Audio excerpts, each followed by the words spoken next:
who is the chairperson of the National Cohesion and Equality Opportunity Committee.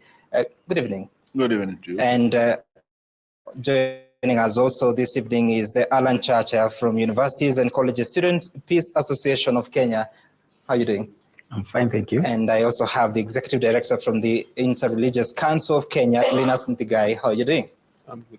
Great. So, Waziri, let's start off because we want to understand first, when you're talking about the budget of 2025-2026, and we read the cabinet release indicating that in the finance bill of 2025, there are no new taxes. Maybe you can help us by understanding what does that mean? And secondly, there was a promise last year that you don't think there will be any need of a finance bill 2025. Now we have one. Thank you. First, let me start by indicating that I'm accompanied here by a good team from the National Treasury, various directors. I have 4 Director Generals, the one in charge of public investment and portfolio management. Lawrence Kibet is there. We also have the Director General of Budget, Fiscal and Economic Affairs, Albert Mwenda. There is also Raphael Owino, who is in charge of the public debt management office. He's the only Director General managing an office. Yeah. And then finally, we also have the new kid in the block, the new Director General of PPP. Right. Kefa Seda, plus other directors. Now, first, you'll allow me to digress a bit, and just indicate that the governance system in Kenya has completely changed, has evolved over the years. Remember, there was a time when the governance structure in this country and system was opaque. Actually, we used to call it sirikali. Things were not known what was happening. And I will just cite 2 examples. One is in terms of democracy. One is the date of election. No one knew about the date of election except the president. And it was being used as a weapon, a secret weapon. Nyayo used it a lot. So then we also have the budget, which used to be a secretive document only seen when the Minister for Finance comes out of the Treasury building with a big briefcase, and then just before that, people start hoarding goods. They speculate, price of sugar will go up, price of this one will go up, and then you start hearing big numbers. Everybody's glued to the TV. That has completely changed. With the 2010 Constitution, we are in a system where now Kenyans are demanding for accountability. Through the Constitution, Article 10, it calls for openness, transparency, and accountability from all arms of government and structures. Article 201, which is the first article under Chapter 12 on public finance, talks about principles of public finance and tells you things about openness in budget-making process. We'll also talk to you about fairness in sharing revenue and allocating resources. It will talk to you about how you need to deal with the marginalized groups. So the whole system has changed. So that is where we are. We are in such a dispensation. Right. I wanted to put across that just to highlight that where we are today, you've just mentioned about the finance bill. And you have talked about budget estimates that have been presented in the House. I want Kenyans to understand that these documents are just almost the final products of a long process that started way back. Actually, immediately you close a financial year, you get into another one, you start the budget process. And this began in August when the Treasury issued a circular, and then in the month of August to all MDAs to prepare for budget process. Then came September, where you come up with the budget review and outlook paper, which simply looks at the previous financial year to see what happened in terms of achievements and performance and the outlook of the economy, and then projecting the going forward what is likely to be the outcome. Now that then informs the resource envelope, which Treasury simply has an envelope, and we say this sector, we are giving you this much, this sector, we can allocate this much, and this sector, we allocate this much. So those sectoral groups then embark on a very rigorous process, the sector working groups, of public participation, public engagement. Because, let me just mention this, that you see, even within the sector, the needs of the country are totally different, it's diverse. Even under health, what is relevant to Homa Bay County in terms of, say, some diseases like malaria may not be obtaining in Northeastern where my brother comes from. So all these are taken into consideration, and then you produce the budget statement, which again by 15th of February goes to the National Assembly, and then the budget estimates are prepared. The Constitution we will get to that. I was just asking an opening question. I'm actually almost concluding. Yeah. So then by 30th April, we are supposed to present the document that you have mentioned. So now to come back to your specific question, and again, this is still an engagement, because until the finance bill is signed into law, it's still a draft, it's still a proposal. Right. It's a legislative proposal, and also until the appropriation bill is assented to.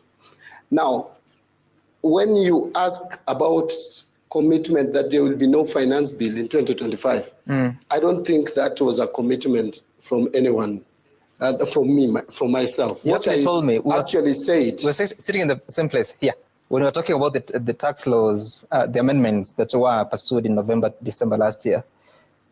The commitment that I gave is that we don't have to have new tax measures every financial year. But finance bill is desirable, because the finance bill is actually a constitutional provision. It talks every financial year, you are required to provide to the National Assembly from the Treasury estimates of revenue and estimates of expenditure. And those estimates will have to be converted into a bill. Yeah. So now for expenditure, it will be the appropriations bill. Yep. For revenue, it will be the finance bill. Now, the finance bill doesn't have to always adjust tax rates upwards. That is what I said, and that is what I stand with. But looking at our finance bill of this year, you'll see it is more on tax administration and trying to seal the loopholes, and also make tax collection efficient and remove ambiguities in terms of tax laws, and to streamline the tax. So because you're saying that you have to have both sides, the expenditure and the revenue raising measures, so how much do you expect to raise from Finance Bill 2025? Well, in terms of additional revenue collection, we are not collecting much. I think this probably could be the record year when we are not collecting much from new tax measures. The estimates is in the region of about 25 billion to 30 billion. What we are trying to do is to use this bill to implement the national tax policy. Our national tax policy speaks to certainty, predictability of tax regime. So what we want to do is not to always be changing taxes, but to consolidate the gains, to consolidate the tax measures that we have in place, so that business community can understand that we have a predictable tax policy and tax regime. So no new major measures. It is just to help in tax administration and streamlining the tax law. Okay, you know, Waziri, that's interesting because you're saying revenue-raising measures have to also be captured. But we'll talk more about that, including our experts who are here will be helping us unpack that. But Mheshimiwa, help us here understand, because yes, since the 2010 Constitution, the budget-making process has become different. And you lead a committee that is supposed to ensure there is national cohesion and equal opportunities. But there has been complaints in this country, including members of the House that you sit in, that certain regions in this country are disadvantaged in terms of allocation of resources because they are not, start of the quote, in government, end of quote. How true is that? Yeah, actually, if I just send you back a little bit, budget making has changed, as he said very well. You very well remember that the 1960 sectional paper number 10 is the one which really splitted this country into areas where they used to call it the high potential area, where money should be put in order to make benefits for the country, and areas whereby it should be forgotten completely because it is useless to invest in those areas. But you know, a country is made up of the people and the land. And if you look at areas where they were calling a low potential area, is almost 75, 80% of this country. So that is where the rain started beating us. But come with the new constitution, a lot has changed. Right.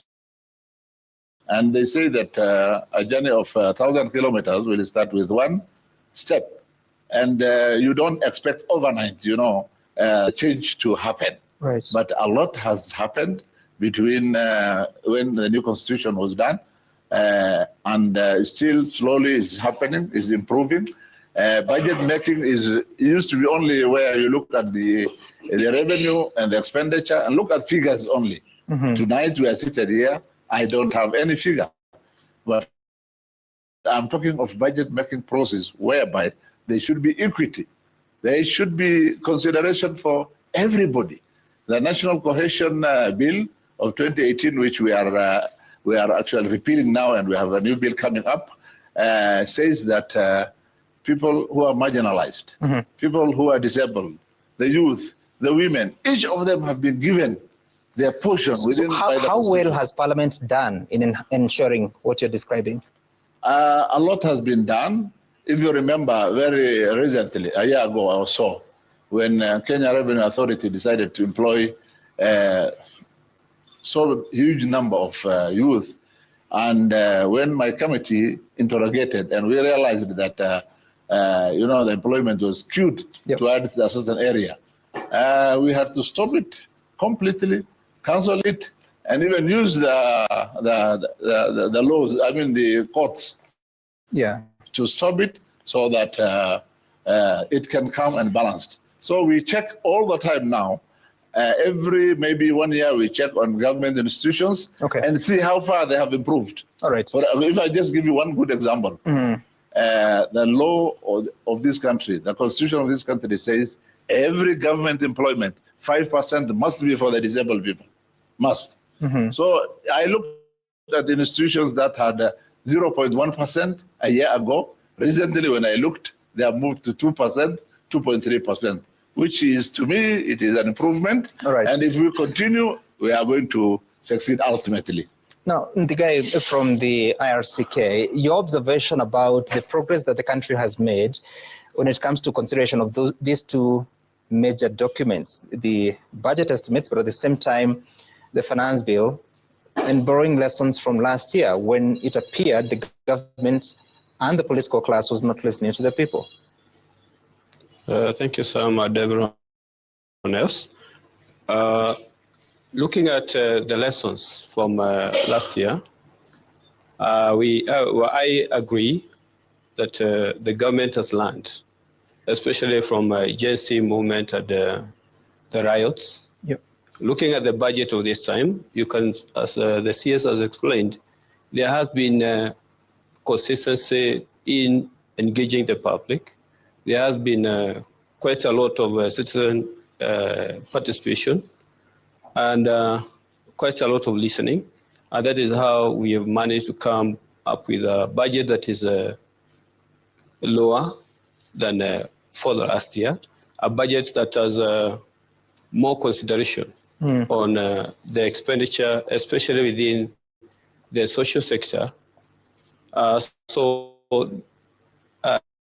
I think the government has learned a lesson. Utilize that lesson in improving in the current budget. Okay, we'll be checking with the audiences here who have been getting an opportunity to walk through the budget books and tell us if indeed what you're describing is the real situation. But Alan, so for you, what is the key concern from the stakeholders that you represent when it comes to management of the public finance in this country? Because you see the revenue collection, it's going into different points of costs, yet we still have a government to run. Thank you so much, Sam. First, allow me to really say that the key concern among young people, the first one is that previously young people used to be invited as just as representative to just come and participate.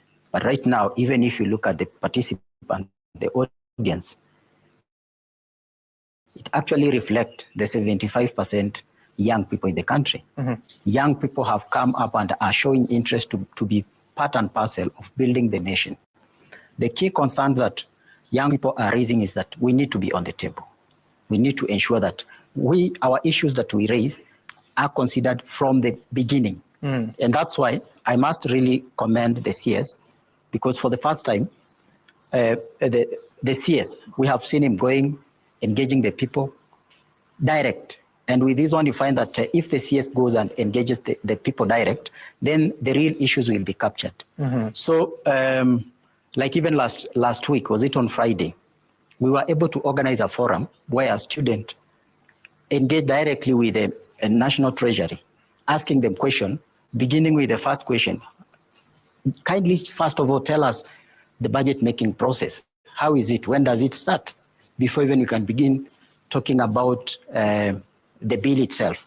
And these are some of the things that for me, I really appreciate and say that right now, at least the government is giving more opportunities to the young people in terms of discussing and getting their concern.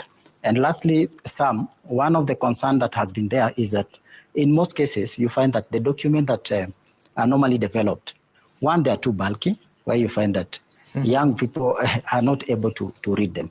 Then number two, the language itself that is used. You find that,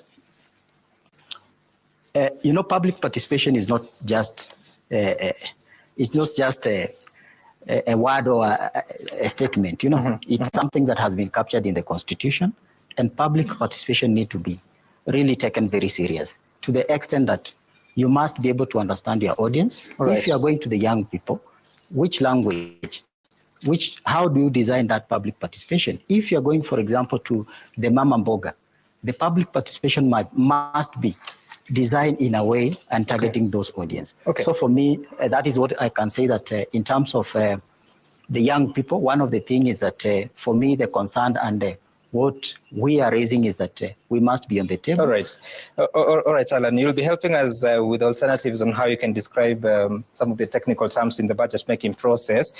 Before we get to the questions, there was a promise from the president that starting the financial year 2025-2026, there will be zero-based budgeting. Have you achieved it? Largely so. This is something that we have complained about previously, that our budgeting process was on an incremental basis, which simply means that you look at what was allocated the previous financial year, and then you allocate additional amount depending on how you like that MDA. Now, this year, one of the communications that came from the Treasury was that we were going to do a zero-based budget. And we developed a tool in the IFMI system, which was given to the sector working groups to use, so that you will find standardization of even prices. If the same item or product is bought by government ministries, or you are budgeting to buy a table, whichever standard of the table, the price that is used in one line ministry is the same price in the other one.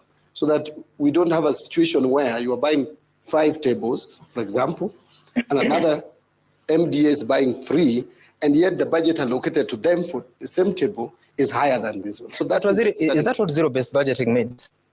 That is the simplest that I can give to you. You wanted a simple language. Zero-based budget. No. Okay. Let me then. What is zero-based budgeting? You want me to get them technical? Zero budget simply means that you have to justify each and every program, each and every budgetary allocation that you are given. So you don't start from somewhere, you start from zero. That is why it is called zero-based budget. So you say, in my ministry, these are the programs that I want to run. You justify them, and then you cost them. So when did that happen, for instance, for the Ministry of Water? It happened across board for all of them. When and how for the Ministry of Water? Maybe I don't get your question. I'm asking because you're saying that you have to justify every item. If you need a chair, you have to justify why you need a chair. And you're saying it's at every ministry. So when did you do the zero-based budgeting for the Ministry of Water? So let me then explain it to you further, that the sector working groups, we have what we call sector working groups. So the sector working groups were given instruction from October, November. That was a period for sector working groups. So each sector was justifying their zero-based budget. Each sector was coming up with the actual number of employees that they have in their system, the people they want to employ, and justifying why they want to employ them, and costing the salaries and explaining we need this money. Okay. Then we move to the next item. So that happened in the month of October and November, and that is not being done by Treasury. I want to be very clear. When it comes to sector working groups and allocating revenue, allocating budget, it is done at the sector working groups on zero-based basis. Okay. What Treasury did was to provide a tool to help these MDS, to help the sector working groups to come up with their budgets. All right. So that is the only thing. All right, we'll be weighing that. In And I want terms of facilitation. Sorry for cutting you short. I want us to engage the audiences on some of the issues that have been raised. Jimmy? All right, thank you very much, Sam. And of course, those are some of the key elements that we will be looking at. And of course, a lot of jargon that normally goes into the preparation of the budget. And of course, something that Sam has touched on, zero-based budgeting, things like accrual accounting. What do they all mean? But I want to engage the audience, Sam, and understand, get some of their feedback. Immediately, kindly just, I'll start with you. Just stand up. We'll give us your name and go ahead to ask your question. I'll hold this for you. Thank you, Sam. Thanks for the CS and the entire panelists. My name is Samuel Buru, Secretary General Kenamis Maspu. This is an alliance of micro, small, medium enterprises in Kenya. My question is, how does the Finance Bill 2025 specifically address the issue of multiple taxation and regulatory compliances costs that continue to burden the MSEs across the country? Thank you. All right, thank you very much, Samuel. And of course, we'll take a round of about 5 questions, and we'll then hand it over back to the CS. Kindly just stand up, and then, all right, just, you can sit. It's okay, you can sit. Just tell us your name, what you do, and go ahead to ask your question.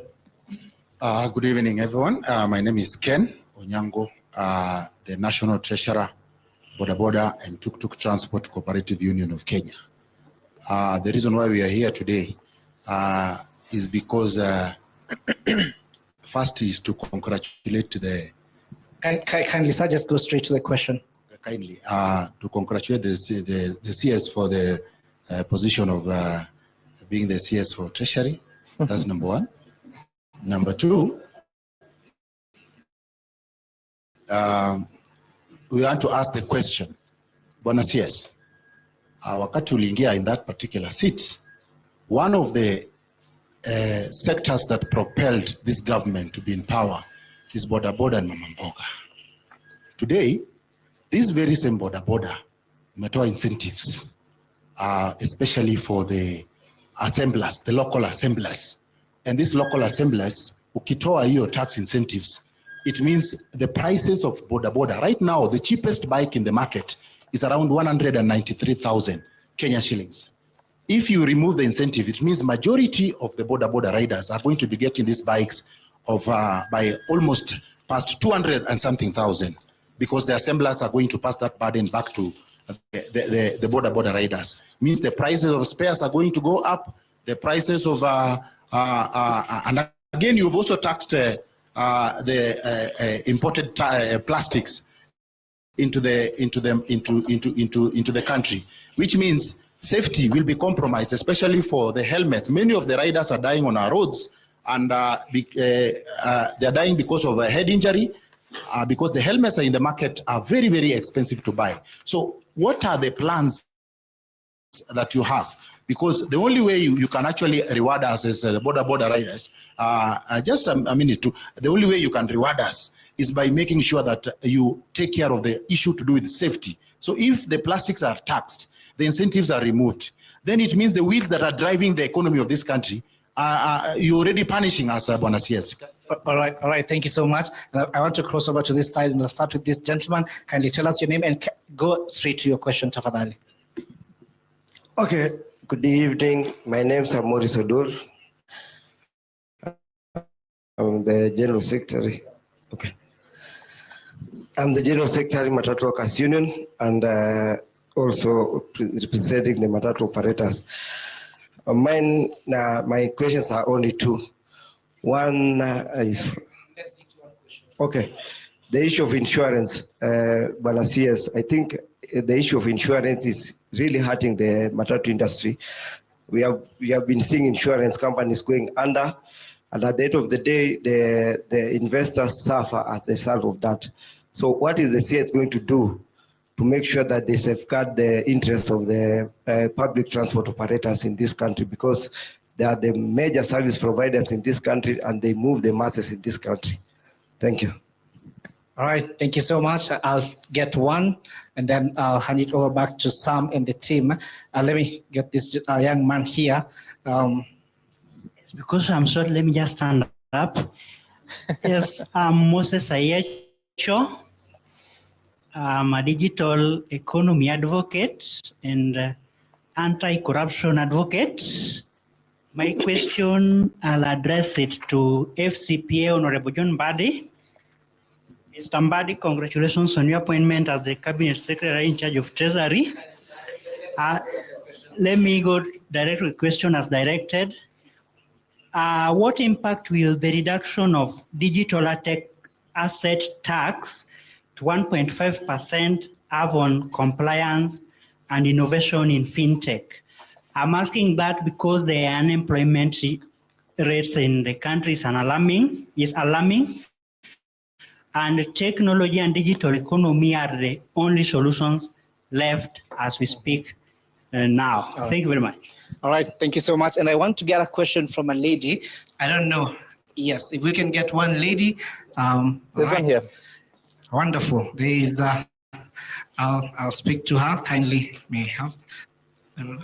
Just tell us your name and go straight to your question. Swali moja tafadhali. Okay, I'm Jane Kiboy.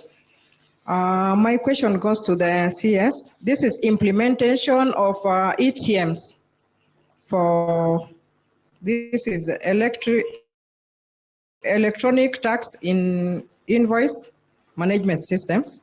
So my question is, what protections are in place to prevent large business from excluding informal traders who may struggle to comply with ETMs? Because this means market access and supply discrimination, whereby large suppliers will, small-scale traders will be discriminated from the market because of lack of compliance.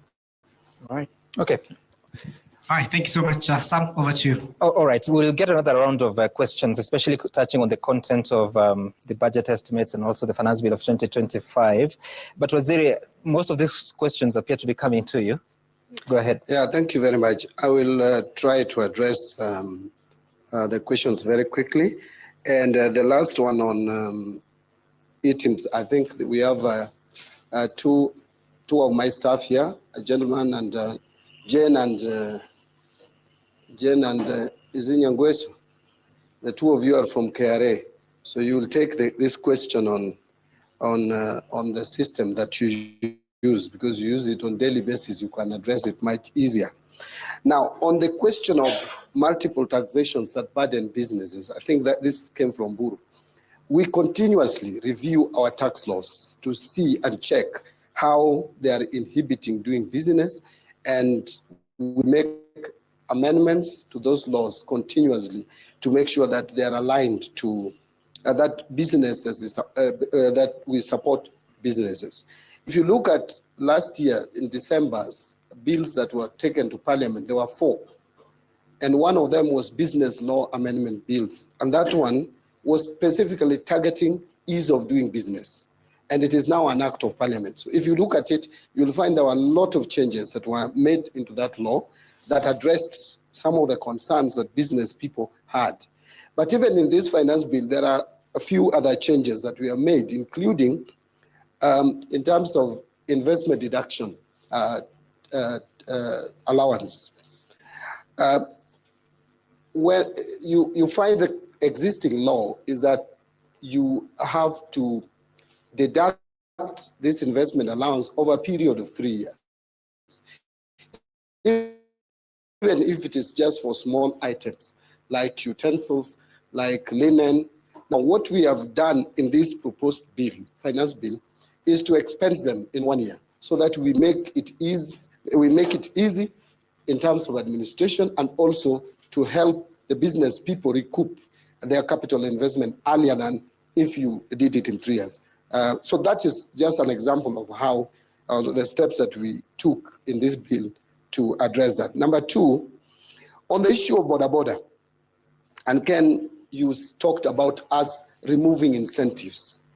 So Ken, I want to first persuade you to now not listen to people who are misreporting our bill, but you rather listen to me because this is the correct position. I think what you are referring to are the goods that we are removing from being zero rated to the status of exempt. Now, exempt goods simply means that they don't attract value-added tax. Zero rated attract tax at 0%. One would argue that that is the same thing. The only difference is that if a good is zero rated, then you are allowed to claim input tax. So then it is correct to argue that a zero rated commodity may be cheaper than exempt commodity. But experience has shown that a lot of the benefits of zero rating does not go to the consumer. Secondly, this zero rating has resulted in what we call tax expenditure to unimaginable proportions. A lot of it fictitious, a lot of it is just as a result of tax cheats. How much is it now? Now, the tax expenditure. The tax expenditure in total, which includes even exports, is over 400 billion. It's quite significant. So has that bill? It will address some reduced? of, it may not be that much because a lot of these zero-rated commodities are actually export commodities and we cannot compromise on that. Yeah. But what I wanted to explain to Ken is he asked about motorcycles, if I got him correctly. So this is what this bill says, that goods that are moved from VAT zero-rated status to VAT exempt status, the supply of motorcycles of tariff heading indicated there. That is now going to be exempt and not zero-rated. Now, what is the benefit if it was zero-rated? You'd be allowed to claim input tax. Where is that input tax? The motorcycles that we get in this country is largely imported motorcycles. So it's already coming in as a motorcycle. So you are not even paying input tax in the first place. So there is no input tax, there is no output tax. What I want to say is exempt the same effect. So let no one sound an alarm that this is going to raise the prices of motorcycles. What we are trying to do is to avoid situations where someone is going to file returns to KRA demanding for some input taxes that cannot be justified. I'll give you another example. Some of these provisions in law, I look at them and they are just laughable. One of them is this. Transportation of sugarcane from farms to milling factories was zero-rated. Now we are saying that should be exempt. Now, if you use a zero-rate transportation of sugarcane to the farm, what are the inputs in transportation of sugarcane? The input is fuel you're putting in the lorry. How would you explain that this fuel that I bought in petrol station X was used to fuel a lorry that was going to transport sugarcane to a plantation and not my own car that I'm using going home? You see, these are the kind of tax cheats that have been happening in this country that we must do away with. So the best thing to do is exempt transportation of sugarcane to the factory and you get the same result. But the moment you create loopholes, right, the end result will be this, that if I own a lorry for transporting sugarcane, I will go and buy gallons of fuel. Some of them I can sell to transporters of another product. and make money because I'm supposed to claim the zero, the input tax. So these are some of the things that we are trying to do away with. The best thing to do is not to give tax incentives. However, because some commodities are so essential, we want to move them from zero rated to exempt, where we are still almost achieving the same results without making Kenyans who are already overburdened by taxes to pay tax cheats who come to KRA every month to claim. Just allow me to say this in 2 minutes. Experience has shown, and KRA has demonstrated, that the claims that they receive, 30% end up being rejected. That clearly tells you that at least 30% of claims are fictitious. There could be more. Number two, experience has also shown us, anytime we make more resources available to KRA to refund people, the number of refunds exponentially increase. Those are the things that we want to deal with by removing commodities from zero rated to exempt. The effect is still exempt commodities will still be cheaper, but we will not be losing money in unnecessary claims. And that is why we are moving some of those items from zero rating to exempt. We are not taking them to standard rating of 16%, which would make your bicycle or motorcycle expensive. We are just saying you will not pay tax, but please don't also claim what you have not paid as if you paid it as input tax. Waziri, we'll come back to this conversation. But there were other questions. Yes, those questions, you respond to them. You know, that one was a sweet one. I need to take a short break. Waziri, I'll need to take a short break. We'll be back with this. And of course, we have an active audience here. We'll be also raising questions as to what is contained in those two crucial documents. Stay with us. You're watching The Explainer.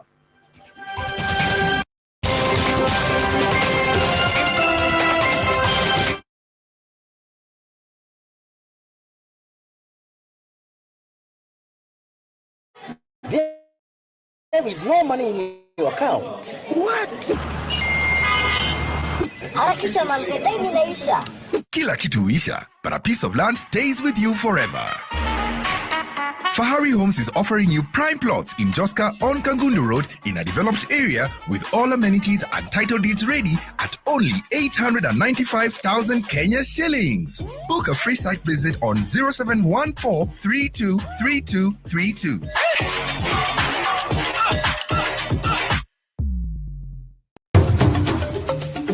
Tunaingia vijijini, mijini na hata jijini kukuletea taarifa mchana kutwa. Usiku tunaketi kitako, tunadadavua tukichanganua taarifa na makala muhimu yanayokuhusu wewe na familia yako. Ungana na Bernard Ngozi kwenye Open Forum Political Show kuanzia saa 4 usiku hadi dakika zake kila siku ya wiki kwenye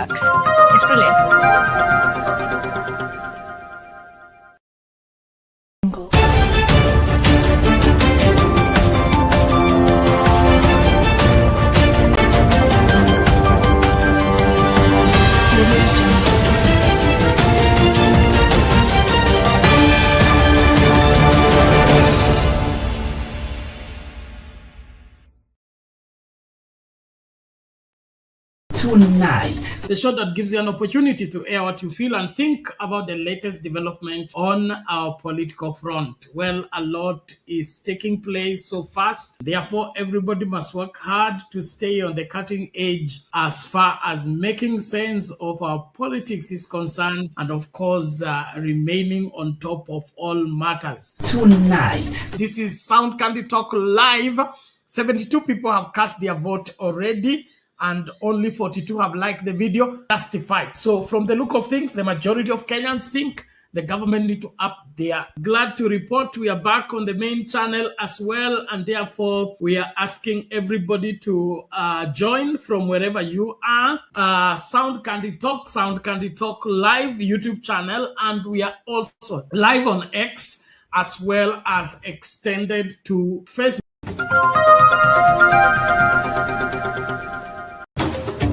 Are you looking for video live streaming services? You want your church services to be on air? You do not know where to market your goods and services? At Sound Candid Talk, we deliver the best live stream services for your events, product and service launches, conferences, weddings, and live. Reach on us today.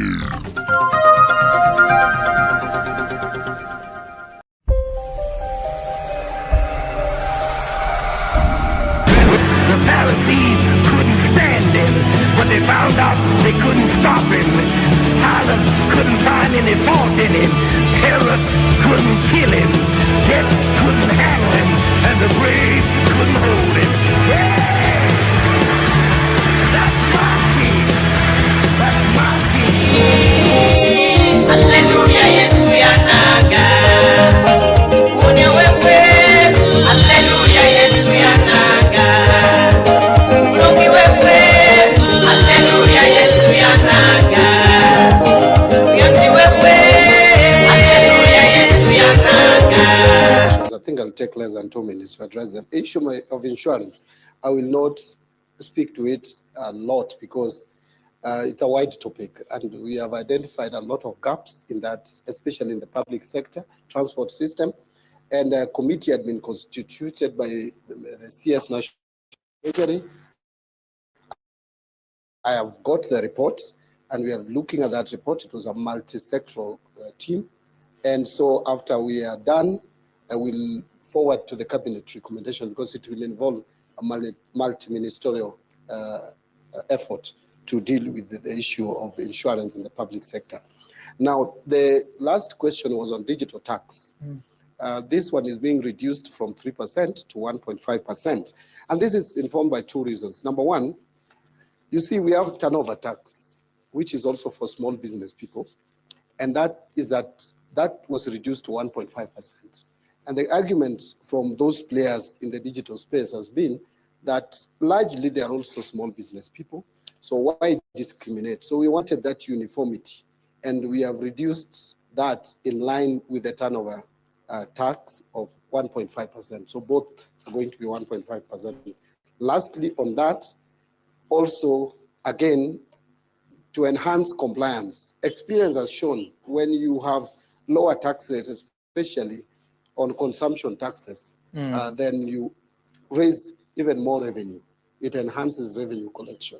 So we believe that with the digital asset tax coming down to 1.5%, we are likely even to collect more taxes on that budget, on that tax line. You want to define what consumption taxes are for the sake of the audience and viewers at home? Consumption taxes, these are taxes that you pay when you consume goods or service. You know, there are taxes that whether you consume or not, you pay. Like your salary, we deduct it. Whether you'll benefit or you will not benefit, you have already paid it. Sometimes there is no commensurate. It is not commensurate.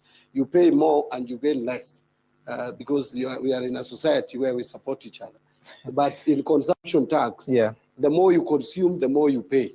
So if you eat 2 loaves of bread, you'll definitely pay much more than I who eats 1 loaf of bread in a day. So that is a consumption tax. If at all there is tax on bread, there is no VAT on bread. But I've just given that example, that if it is a consumption tax, it means the more you consume, the more you pay. Okay, all right. I was hoping that you'd list the other consumption taxes. Let's hear from the audience once more, starting with Alexia at the front. All right. So, Sam, just before we go to Alex, there are also those who are following the conversation at home who are sending in questions. And I want to start with Leonard Wanyama from the East Africa Tax and Governance Network, who asked, will the CS confirm that Treasury will relinquish the power to review and award tax incentives to the National Assembly? All right, Alex, over to you. Yeah, that's an interesting question. So I think I'll keep it brief, just two. One is when I see just one confirmation that the draft copy of the finance bill that is in circulation is what is being gazetted or will be published. So we want to have an idea, is it the same or should we wait for the green copy? That's number one. The other one is fine. We see the government rationalizing tax expenditure around value-added tax and around income tax. We've seen things moving around the fast schedule and also things moving from zero rate to exempt. So that is consistent with the medium-term revenue strategy and also consistent with the national tax policy, which is okay. So some other things that are in those two documents include reducing the pay-as-you-earn rate and a study on the VAT rate, which I think was being done through KIPRA. So where are we on that? Because as a country, we are still relying on about 3,000 or so who pay PAYE, you know, and they're feeling overburdened. And it is true that there's actually an increase in tax because we've done a calculation of 100,000 Kenya shillings. And then the government says we'll take into account all reliefs, all incentives, reduce them from your gross salary, and then come to calculate pay as you earn. We've identified that you're actually trying to collect another 1,600 from someone earning 100,000. So indeed, there's an increase for pay, the same rate that we've done for SHA and housing levy, etc. So how do we help them this particular lot so that we don't overburden them? All right, Alex, thank you so much. And we have the CEO of the Kenya Association of Manufacturers, Tobias. I believe you have a question. Thank you very much. Mine is a recommendation and a support for the export investment promotion levy. You've reduced it from 17.5 to 5%, but it's only focused on certain construction materials. There are other raw materials that also could benefit on the export investment promotion levy, and therefore would ask that consideration be made on that. The other thing is on the VAT issue, moving from zero to exempt. What the guarantee we need to have is that there will be money available for refunds where applicable, because as you budget in terms of clearing what existed before, we need to have an assurance that now the system will move in place without any challenges. The last question is, what are we going to do differently in terms of growing the manufacturing sector contribution to the GDP? We've noted it is going down since 2023 from 7.5, 7.3, and we are not sure how it's going to go. We hope there's something unique that we can do, like Vietnam did, to increase their export. Now they are exporting more than India. All right, thank you so much. Kindly, let's remember to keep our questions very short and brief to the point. Thank you so much. My name is Ismail Odem. Allow me to make a comment before asking a question. All right, okay. So mine is about what the CS Waziri referred to as the new kid on the block. That is the PPPs, public-private partnerships. Yeah. Does embracing PPPs risk making essential public services more expensive, and especially for the vulnerable and the marginalized groups? Thank you. All right, thank you so much, making sure that we cover all sectors, including PWDs. Now, Sam, I'll take two more questions here, and I need it over back to you. Thank you so much, Jimmy. My name is Kevin Osido, and Waziri, thank you for the opportunity to engage. This is a question related to assumptions on the finance bill. And one of those assumptions that I wish to make is related to engaging county governments as sources of revenue enhancement. So over time, we have had this perennial delay of disbursement to funds to county governments. And I know that you and I and all of us know the effects of those kind of delays. What is your commitment to counties and to the citizens of Kenya that the National Treasury will, quote unquote, forestall this perennial delay? And then two, what are you doing together with your officers to be able to support counties to enhance their own source revenue as a stream to be able to also boost the GDP of the country? Thank you. All right, thank you so much. And of course, the last question before we'll take another round, guys. All right, good evening. My name is Cuba Hutton. I work for an organization called Budgeti Hub, and we focus on making budgets, public budgets work for Kenyan citizens. My question is primarily on the budget estimates, and it's a direct question on the content of the budget estimates. And the question is, what are the priorities that inform the rationalization of the budget from where you sit? Because one of the things that we saw from the budget policy statement, which you rightly said is where the ceilings for the different sectors are set, is that between the budget policy statement and this proposed budget that we've seen now, the budget for the State Department for Basic Education has decreased by 23 billion. And one of the affected programs is the school feedings program, which has had its allocation cut down from the previous budget year by about 600 million. So my question is, when the cabinet releases a memo that says that the budget is going to be rationalized after the budget policy statement, what are the considerations that the National Treasury puts into that conversation when it's producing the estimates?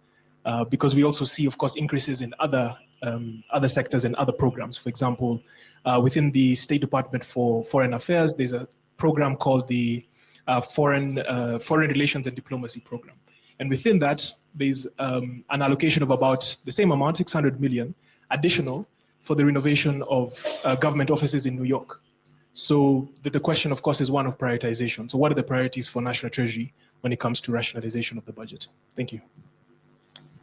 All right, thank you so much. And of course, this is not the last round of questions. We will be taking more questions from the audience. So don't become impatient. So in a few minutes, we will continue with this conversation. And just to also remind you that we have other panelists apart from the CS who can also take some of your questions. So kindly feel free to field your questions to them. And if you're following this conversation at home, remember you can engage with us at Citizen TV, at Sam Kichuku, at Jim Cario, and the hashtag is The Explainer on Citizen TV. Sam, back to you.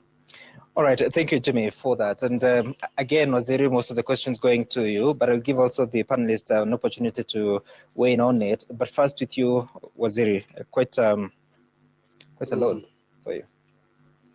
Yeah, quite a mouthful. But let me just maybe run through the questions. Now, which is the finance bill? The finance bill is the one that you find in the TNT website. So that should be the correct finance bill. There have been so many. In fact, they started producing them before finance bill, the actual one, was produced. What is NTNT? The National Treasury website. No, you need to describe it because viewers at home don't know what you're saying. No, the national. You go to the web. It is a bulk document. So yeah, I wouldn't tell you what it says unless you go to the website of the National Treasury, and that is exactly what I believe Parliament will publish, because that is what we submitted to Parliament. Now, in terms of medium-term debt strategy, yes, it is true that one of our strategies was to reduce tax expenditure.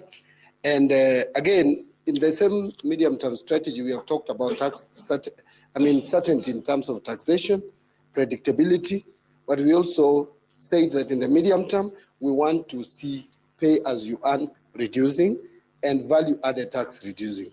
However, you have to be methodical in doing all this because you have also to be careful, because otherwise you may reduce taxes to the extent you may not be able to provide goods and services, and especially in an unpredictable environment like where we are today.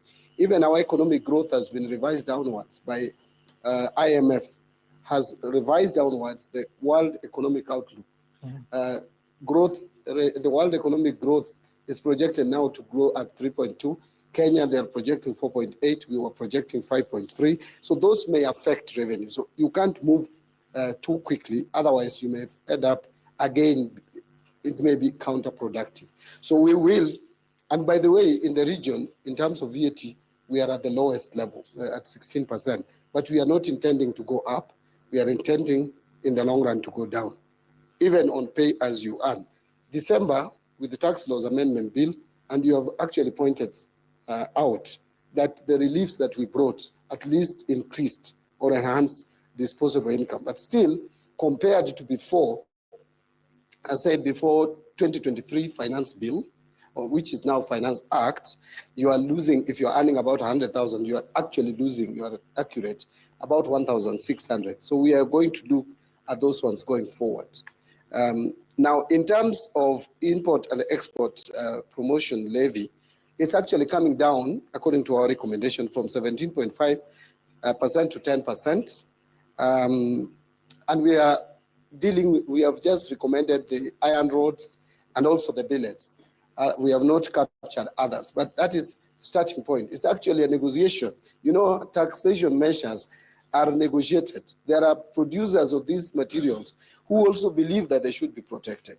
And there are consumers of the same who are also using these raw materials to produce finished products, as saying, if you overprotect them, then you expose us to high costs. So that balancing is ongoing, and I think this is what we could do for now. But going forward, we are still monitoring the refunds, whether it will be timely. If we manage to eliminate all the unnecessary refunds, the claims that are fictitious, then I'm sure we are going to be able to refund in good time. But so long as we are still going to have fictitious claims in our system, then there will be a problem. And that is why we are trying to reduce the tax expenditure by making tax administration more efficient. Growing the manufacturing sector, a number of initiatives need to be taken, but one of the key ones is we have to address the cost of energy. I tend to think that this is contributing a lot to our slowed growth in manufacturing sector.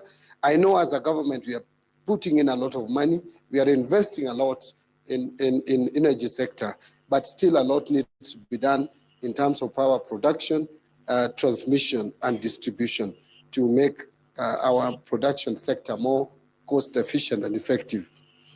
On Ismail PPP, risk-making services, more expensive public services, yes, that may happen. And that is one thing that the government must do.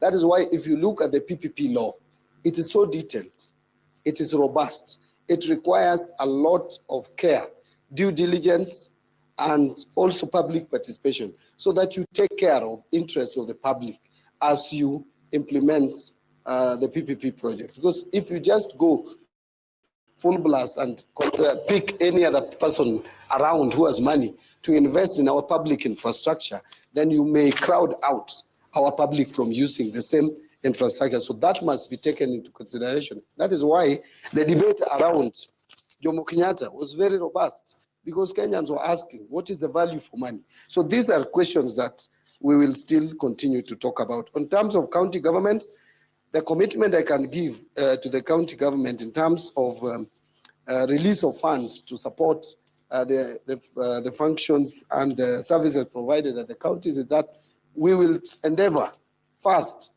to budget within our means. Once we budget within our means, then we can release the exchequer. If you don't budget within your means, you will not release the exchequer. There will be no money to release. So let us be realistic. Let us not push for unimaginable amounts of money, just for the sake of putting them in the budget.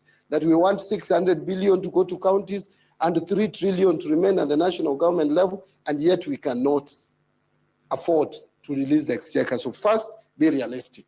And that is why if you look at this year's budget, we have revised, I think in a record, we have been revising downwards, not upwards. The budget, the revenue projections, it started from 3 trillion ordinary revenue, 3 trillion and 18 billion. If you look at the broad budget review and outlook paper last year, it came down to 2 trillion 835 in the BPS. In the current estimates, it has come down again to 2 trillion 756. Why? Because we have looked at the performance of our economy, looking at the revenue for this year, which will be the base for the next year. It is lower than what we anticipated, and therefore we are revising down. Number two, on the issue of supporting counties to collect their own source revenue, it is a priority for us. And as a ministry which is tasked with the responsibility of coming up with systems for public finance management, we are in the process of designing a system for integrated revenue collection for all counties. We are at negotiation or discussion stage. It has gone through IBEC, and now we are just getting validation from the counties, and then we'll roll it out to help the counties. Finally, Kibet, was it Kibat or Kibati? Cuba. Kiba, sorry, Kiba. What priorities informed the budget estimates. Better. Vision 2030. Now, if you look at this budget, what is a better? Better is about universal health. You look at this estimate, you'll see we have tried to address the universal health to make sure that health cover is provided to Kenyans. At least every Kenya gets health cover. That's why you will see primary health care getting 13 billion in this budget, chronic, emergency, and critical illness getting 10 billion shillings to support those who cannot be able to meet their, to pay for their medication. You will find here the payment to community health workers. You'll find here payment to interns. Health is taking 132 billion, and a lot of it is on support to the wananchi for the universal health cover. There is also a allocation for Kenyatta National Hospital of 18 billion. There is 10 billion for more teaching and referral. There is a new kid in the block, Jaramogi Oginga Odinga referral hospital, getting about 3 billion. They used only to get 300 million or 400 million from Kisumu government, and yet it is covering the whole of that region. Now it's getting 10 times that. He was very specific to school feeding program that has lost coming to 23 that. billion. Sam, he asked about the priority. The priority, But he was how also you prioritize specific. budget, budget process, and I'm giving him exactly the answers to his question. The prioritization was informed by the BETA. BETA is not just school feeding program. BETA encompasses first the universal health cover, which I've talked about. It's agriculture. I could mention to you now, some has said I shouldn't, but I would have mentioned to you what is going to fertilizer, value chain addition, the figures, they are all here and they're in my head. I would give them to you. But then let me now address the issue of education. Education as a component is taking 659 billion. 377 going to paying our teachers billion, which is an increase. We are employing more interns this year and allocating over 7 billion for that. We are enhancing capitation, 3-day secondary schools to 54 billion. We are paying 31 billion to JSS, which is an enhancement. For free JSS, 31 billion. Free primary education is going to take 7.9 billion. Now, the school feeding program is 3 billion, which is just 600 million less. But we expect the prices of commodities, food, to come down with the high rains. And if the prices don't come down, we have emergency funds. We can support those schools. So we have not under-budgeted. We have budgeted appropriately, sufficiently, and we know what we are doing. So don't be scared in any way. Don't be afraid. We know what we are doing. We have put money for higher education, 41 billion here, help for loan. There is another 16.9 billion for university education. TVET, 5.2 billion. We are put here. Can I just talk about education? No. 5.2 billion. Because you didn't hear from the other your co-panelists. Okay, thank you, Sam. But what I've said, we have a very good way of prioritizing this budget. This is a budget we can defend. All right. So prioritizing, you're also saying that you're revising based on economic realities. You're saying that the ordinary revenue is going down to 2.75 trillion shillings. What is happening to the expenditure? How much are you spending now? Gone down. From what to what? The expenditure has gone down from, if you look at what was in the budget policy statement, we had 4.318. It is coming down to 4.2. We have reduced it by 110 billion. Almost in line with what we have done with revenue. So we are not just reducing revenue. So what loss? We are reducing... Because this came after the decision, the dispatch from cabinet. So what sectors have lost these allocations? The 100 billion. Sam, there is no budget for cabinet and budget for... No. I'm saying the communication came from the cabinet dispatch that you were going to reduce the expenditure from 4.3 trillion shillings. So what sectors have lost the allocations? Now, your answer is simple. Your question is simple. almost all sectors. Almost all sectors lost. What we did, we rationalized, especially the recurrent budgets, which we reduced by about 57 billion. And then the rest came from the development budget. So we simply looked at some of the, not really non-priority, but less priority. Less priority. Like traveling, like hospitality, we reduced them. But we were also being very realistic because there are certain operations that cannot really be cut, like rental. And when we were reducing foreign travel, something that we did this year, which is probably not what we have been doing previously because I've been in parliament, is when we reduced foreign travel, we were also reducing internet. So then you are telling people don't fly out there for meetings, and you are also cutting the budget for virtual meetings. So what we have done is, if we reduce foreign travel, we leave at least a good budget for internet and such like, so that you can hold meetings in your offices and you don't have to take flight to Europe to hold the same meetings. Okay, Mheshimiwa, your take and your reaction to some of the questions that have come from the audience. Yeah, I think what Kenyans are still doing is looking at budgets, only figures and expenditure. What we need to do to look at is conflict sensitivity budgeting. If you realize there are a lot of conflicts in this country, and all of them are resource-based. Almost all of them are resource-based. And therefore, the budgets should be done such a way that there should be equity. All part of this country must get a portion of the cake during budgeting time. And that is why we are here today with you, because budgeting process now must involve the citizens, must involve the marginalized, must involve the disabled, and therefore budget will be looked as a tool that is out there to help you in your day-to-day living.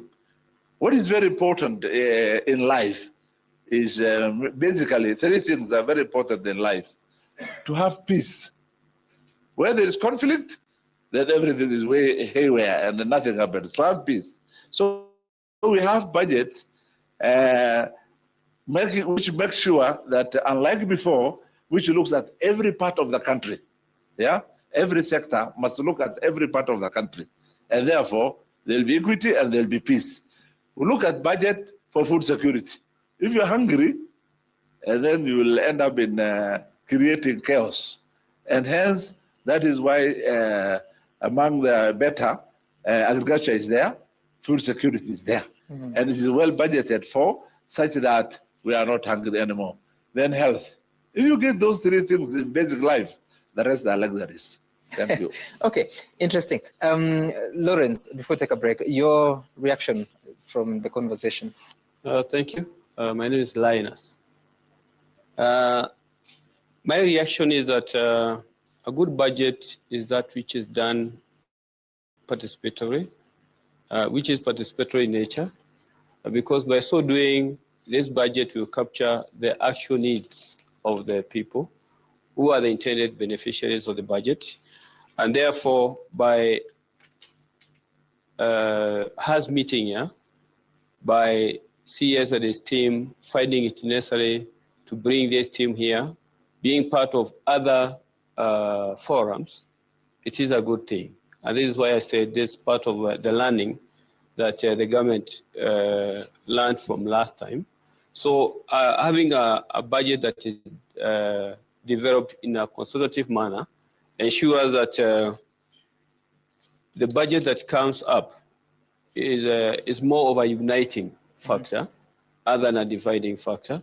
So by listening to the people, we are able to understand what is not necessary, what is not a priority, and what are priorities. And therefore, with the listening government, with the listening department that makes a budget, then our budgets become more of uniting factors. And therefore, that is what we need moving forward to ensure that budgets are not done in boardrooms. Budgets are not done without involvement of the people. And I believe when I see this is a good start. And moving forward, I think as a country we can achieve well-balanced budgets. All right. Interesting that you said that budgets should not be drawn in boardrooms. Waziri earlier on told us about the zero-based budgeting and how it was happening. I'll come back to you, Alan, but first, Jimmy wants to take us to a break. All right, thank you very much, Sam. And of course, we're still receiving and sampling some of your feedback that you're sending to us. Remember, the hashtag to use is The Explainer, at Jim Cario, and at Sam Gituku, and at Citizen TV. Those are the handles to use and the hashtag to use. Now, there's Evans Nganga who says, and maybe this is a question for the CS when we come from the break, who says, last year the government imposed 1.5 withholding tax, which was very punitive. In the current 2025 finance bill, they have escalated the same to 5%, which we find very punitive. Evans Nganga is the national chairman of Scrap Metal Dealers, and he goes on to ask, if the CS has mentioned there is no more additional taxes in the finance bill, why then are they imposing us with the 5% withholding tax? And of course, that's a question that the CS will be responding to. And now you will remember from last year's finance bill, the Gen Z, which is largely the generation currently in universities, they were at the center of that demonstration of reject finance bill. And today, a number of them are here, university students. And when we come back from the break, we'll be giving them a chance to also field in their question to the CS. Back in a few.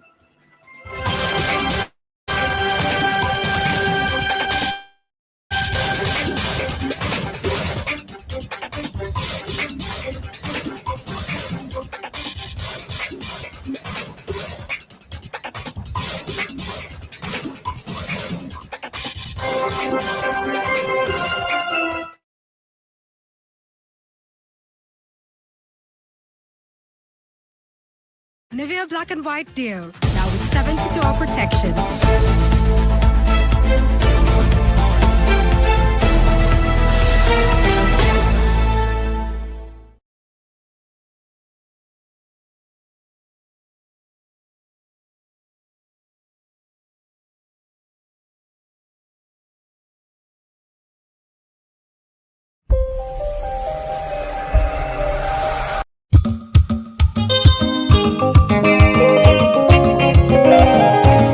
Mungu, Bwana Yesu asifiwe. Kipindi cha mahubiri kimerudi tena kwa kishindo kwenye Sound Candy Talk. Tunakufundisha, kukuelimisha na kukutia moyo kwenye Daily Bite. Mafundisho kamili ya Biblia kila siku kwenye runinga uipendayo ya Sound Candy Talk.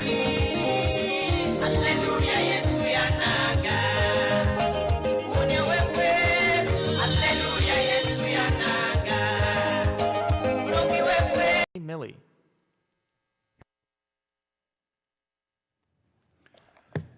But we can come here. We can see the relics and hear the stories through the eyes and the voices of the individual soldiers who endured so much for the cause of freedom and their unrelenting devotion to the Constitution of the United States, the moral North Star for all of us in uniform. It is that document that gives purpose to our service. It is that document that gives purpose to this museum.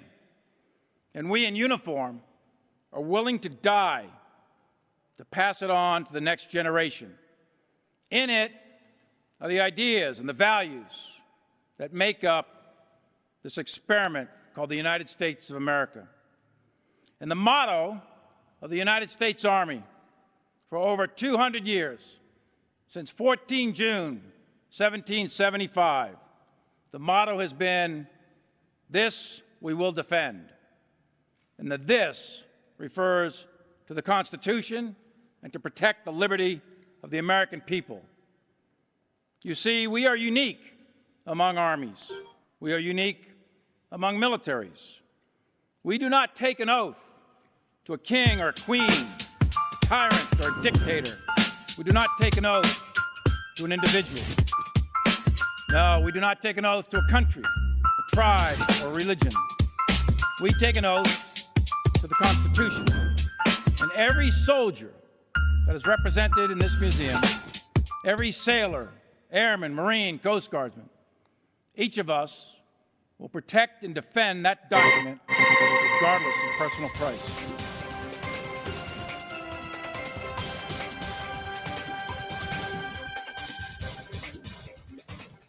Welcome back. You're still watching Citizen Explainer. We're here at Daystar University and we're having a conversation about the plan of the government for the financial year 2025-2026. It kicks off on the 1st of July 2025.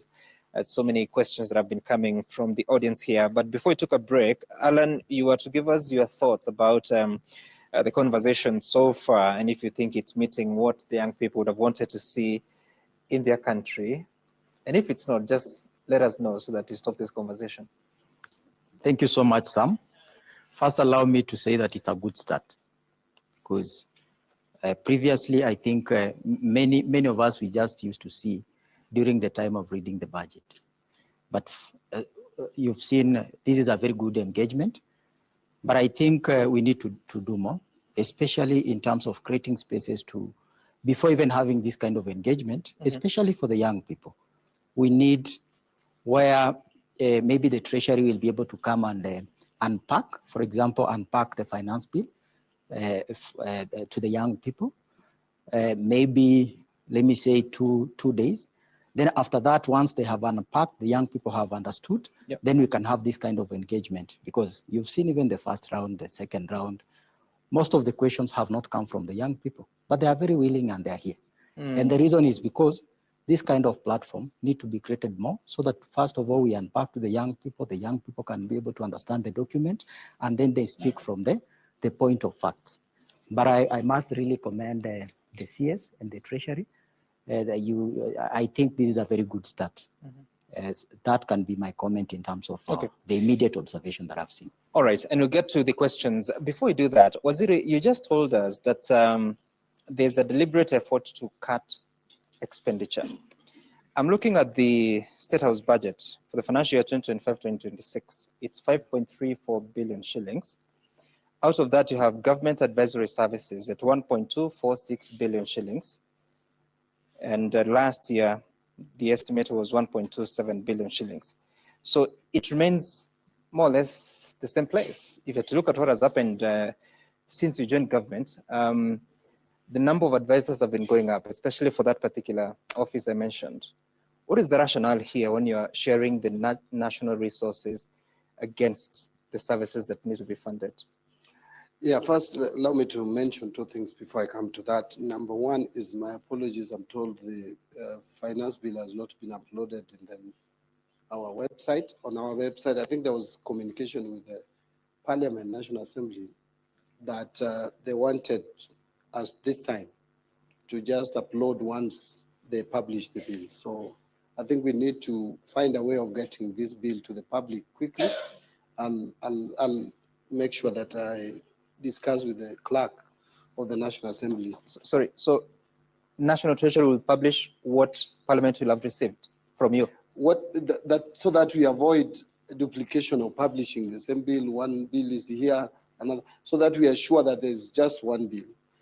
National Assembly had requested that we don't upload. I remember that request, that we don't upload the bill until they publish the bill. So I've been told they have not yet published the bill, so it couldn't be uploaded.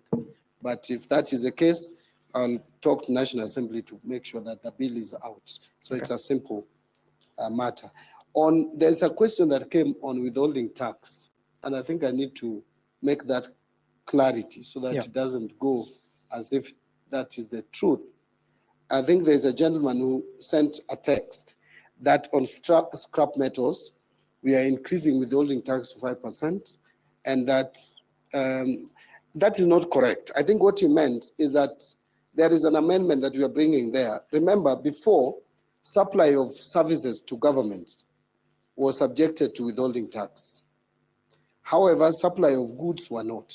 So we brought an amendment in December through the tax laws amendment bill that supply of goods and scrap metals also should be subjected to withholding tax at the same rate.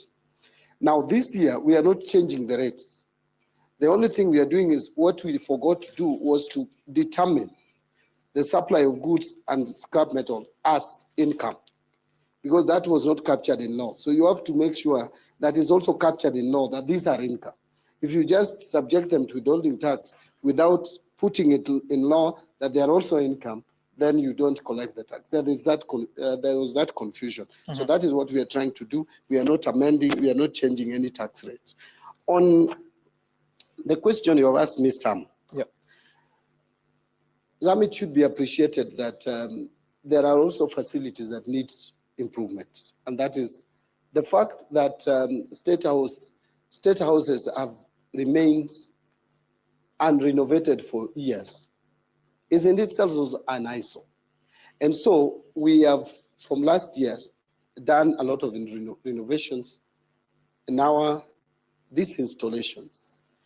Most government buildings have not been renovated for long. In fact, some, if we had money, the National Treasury is in a terrible state. I would want it renovated. It's only that I look at money going for primary health care vis-a-vis renovating my office. If you come to my office, Sam, and that is the National Treasury, look at the window. It is terrible. It needs renovation. But it may not be a priority now. But that does not mean we don't need to renovate this building. Because again, if you leave government buildings unattended to, you will end up spending much more in future.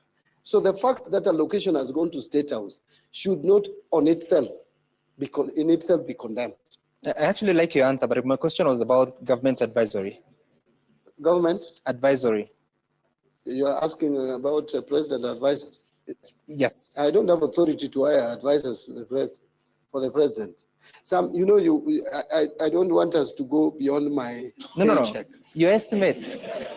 I'm talking about your estimates. Waziri, 1.246 billion shillings. The law allows the president.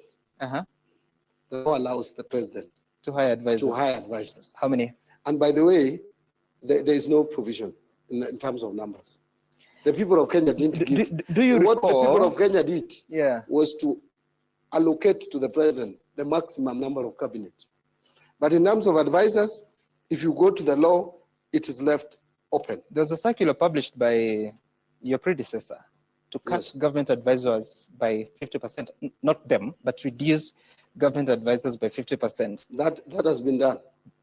Does that affect religiously? Does that affect the presidency? That circular did not affect presidency because cabinet secretary for treasury cannot issue a circular to the president. Even when it's a government position? You cannot. The government position that is binding to the entire government, including the office of the president, is a circular from the office of the president. From national treasury, it's at that level. That one. So who'd send the circular from the office of the president? If you make that mistake, you'd be running a chaotic government. So who'd send? Who'd send the circular from the office of the president? Either the president himself, or he can use the president has head of public service who issues circulars. Do you know that he actually communicated about that circular, the head of public service? About? That circular of cutting the number of advisors. And that has been implemented. Felix Koskei communicated that. That has been implemented, Sam. But you're saying he's the only one who can give an instruction that affects the office of the president. So now the question you're asking me is why the president is not respecting circular Felix Koskei. That's a good question. No, I think Sam, that one will be debating throughout the night. Okay. Yeah. So let's stick to what is within my paycheck. Okay. And it is this, that all advisors were cut by at least 50%. Today, Sam, I only have one advisor. My predecessor had two. So that is how much we have. But that advice is enough, no? I don't know whether it is enough, but I'm surviving. Okay. I have technical people who are supporting me, so I am okay. Let's hear from the audience. All right, so thank you very much, Sam. And of course, as we had earlier promised, we're going to engage the Gen Zs who are the center of the Reject Finance Bill last year. And today, a number of them are here. And I just want to give them an opportunity. I'll start with you. Go ahead, introduce yourself and ask the question. Keep it as brief. Thank you very much. My name is Winnie Lagat, representing micro, small, and medium entrepreneurs. My question is one. Najua mumetusahau, wacha niongee Kiswahili. Mina represent Mama Mboga Digital. So I'm asking CS, sisi kama Mama Mboga, both digital na wale wenye sio digital, of course akina mama zetu ushago. Mumetutengea nini raundi? Kwa sababu serikali ya bottom up ilituahidi mingi na wakatuambia watatutengea mingi. Sasa huu mwaka tusidi kutegemea ama mumetutengea ya ukweli? All right, thank you so much. There's a young man here. Thank you very much. This has been long coming. My name is Wesley Masongo. I'm the Emeritus President, Riara University, and a student of International Relations. So although the National Treasury has not posted the finance bill, I've got to look at it. And the finance bill seeks to amend Section 59A of the tax procedures, especially by deleting Part 1B. This Part 1, this Section 1B actually empowers, or rather prevents the KRA from accessing or integrating company systems with its own system if that integration will actually expose the company's secrets and personal information that is held by the company in trust, or rather on behalf of the client. Now, reading that with Article 31 of the Constitution about data protection and the Data Protection Act of 2019, there's a section or provisions of non-disclosure that prevents companies from actually disclosing regardlessly the data of individual. I'm tempted, or rather I'm forced to ask the question, how does giving the KRA this permission by deleting Part 1B of Section 59A of that tax procedures, how does that align with the national best, or rather international best practices in terms of securing company secrets? And two, how does it secure the data, the privacy of consumers, now that we live in a government that has exposed and has misused personal information in terms of committing some of the crimes that we are saying? All right, thank you very much. And of course. Okay, thank you. My name is John Muli, the Academic Secretary, Symposium University. Mine goes to the CS also, and it is about how do you plan to address the new funding model in the university, and also the release of the comrades' money on time, that we don't need to go to streets again. And also, yeah, because whenever we push on the streets is when now we get a positive feedback from the government. And lastly, you are talking about cutting down taxes, and at the same time, we have to repay debts, and also we as the Kenyans, and especially comrades, we are against the borrowing. We just need you to clarify, how will you be able to run the budget well if you are not increasing taxes, if you are not borrowing, and also we need to repay debts. All right. Thank you. All right, very pertinent questions there. And of course, I'll take one from this side. All right. My name is Harrison Ayodi. Bwana CS, as you know, here in Kenya, we have 1,000 of border borders. And kindly hold your mic closer to you. And is there an allocation for us to have our own roads? Because we are using the same roads with the pedestrian. All right, pass it next to. Evening, my name is Evan Somondi. I have a question. Does the Finance Bill 2025 include any specific measures aimed at improving the economic condition or livelihoods of people in slums? All right, thank you very much. And of course, Sam, we will try to give it to a group of young people here. Yes, they're very active in looking for the opportunities. So all right, there's one who's been appointed. So just go ahead, introduce yourself and ask your question. Okay, thank you. I'm Moses Okal, the president of Technical University of Kenya. Bwana CS, it's so unfortunate that most questions are being directed to you. So do mine. You talked about zero-based budgeting. I don't know how this one has the effect it has on pending bills. And just as you know that I come from, the institution I come from, it was declared insolvent by the parliament, to be specific, the Senate, some few weeks ago. And based on that, I think a semester that was supposed to end in December ended 3 weeks ago due to the onset and offset of staff strikes, that is the industrial action. So, and I've also heard you talking about the allocations you've done to the higher education. And the bills that the university have, I think we are owing approximately 19 billion Kenya shillings. So I don't know your office, if they have made this one into consideration in the upcoming academic financial year. Sorry. All right. I'm much more conversant with academic matters. Now we are talking about financial year. And if not, may you take it into consideration such that we get out of debt, because we don't know when we are going to, whether we are going to get proceed with learning or not. So please, Okay. we ask for that. All right, thank you very much. Now, there's a gentleman here who claims to be a youth. Let's just get his sentiments. Okay, thank you. I'm not a youth, but I have a question concerning the border borders. My name is Robert Nyamweya. I'm the chairman of border border in the CBD in Nairobi.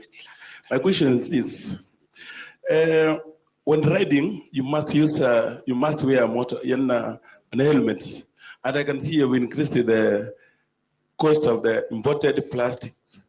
What are you doing to, what measures are you putting in place to safeguard the lives of our guys? Secondly, okay, all right.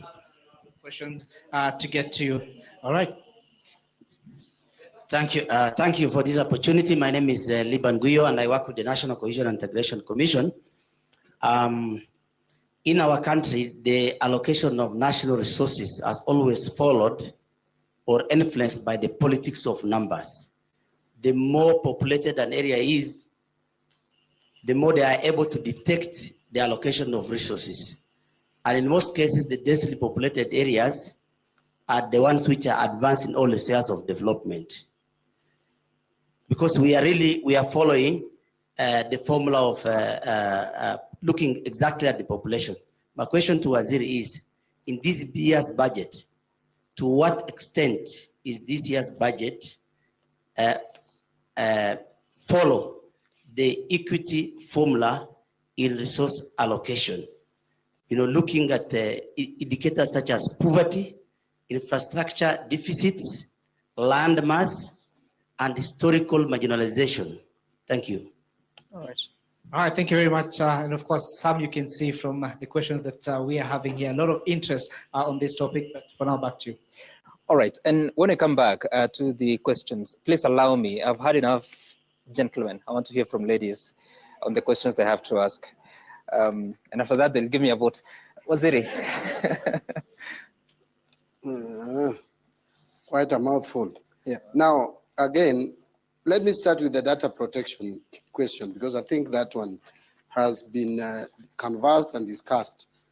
Let me put it this way. This amendment, which we are trying to remove, was not there before. That provision of the law in our tax laws, it was not there in the tax procedures. It was brought in by Parliament, and I think it was a mistake.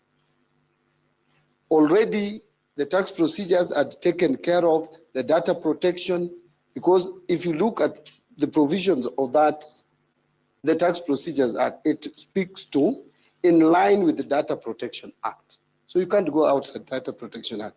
Then someone felt at one point, and think it was in 2023, if I'm not wrong, someone brought it as an amendment and indicated that for you, and this is how it read. Maybe if I could just quickly read it. Sorry, thank you. Thank you, Mheshimiwa. That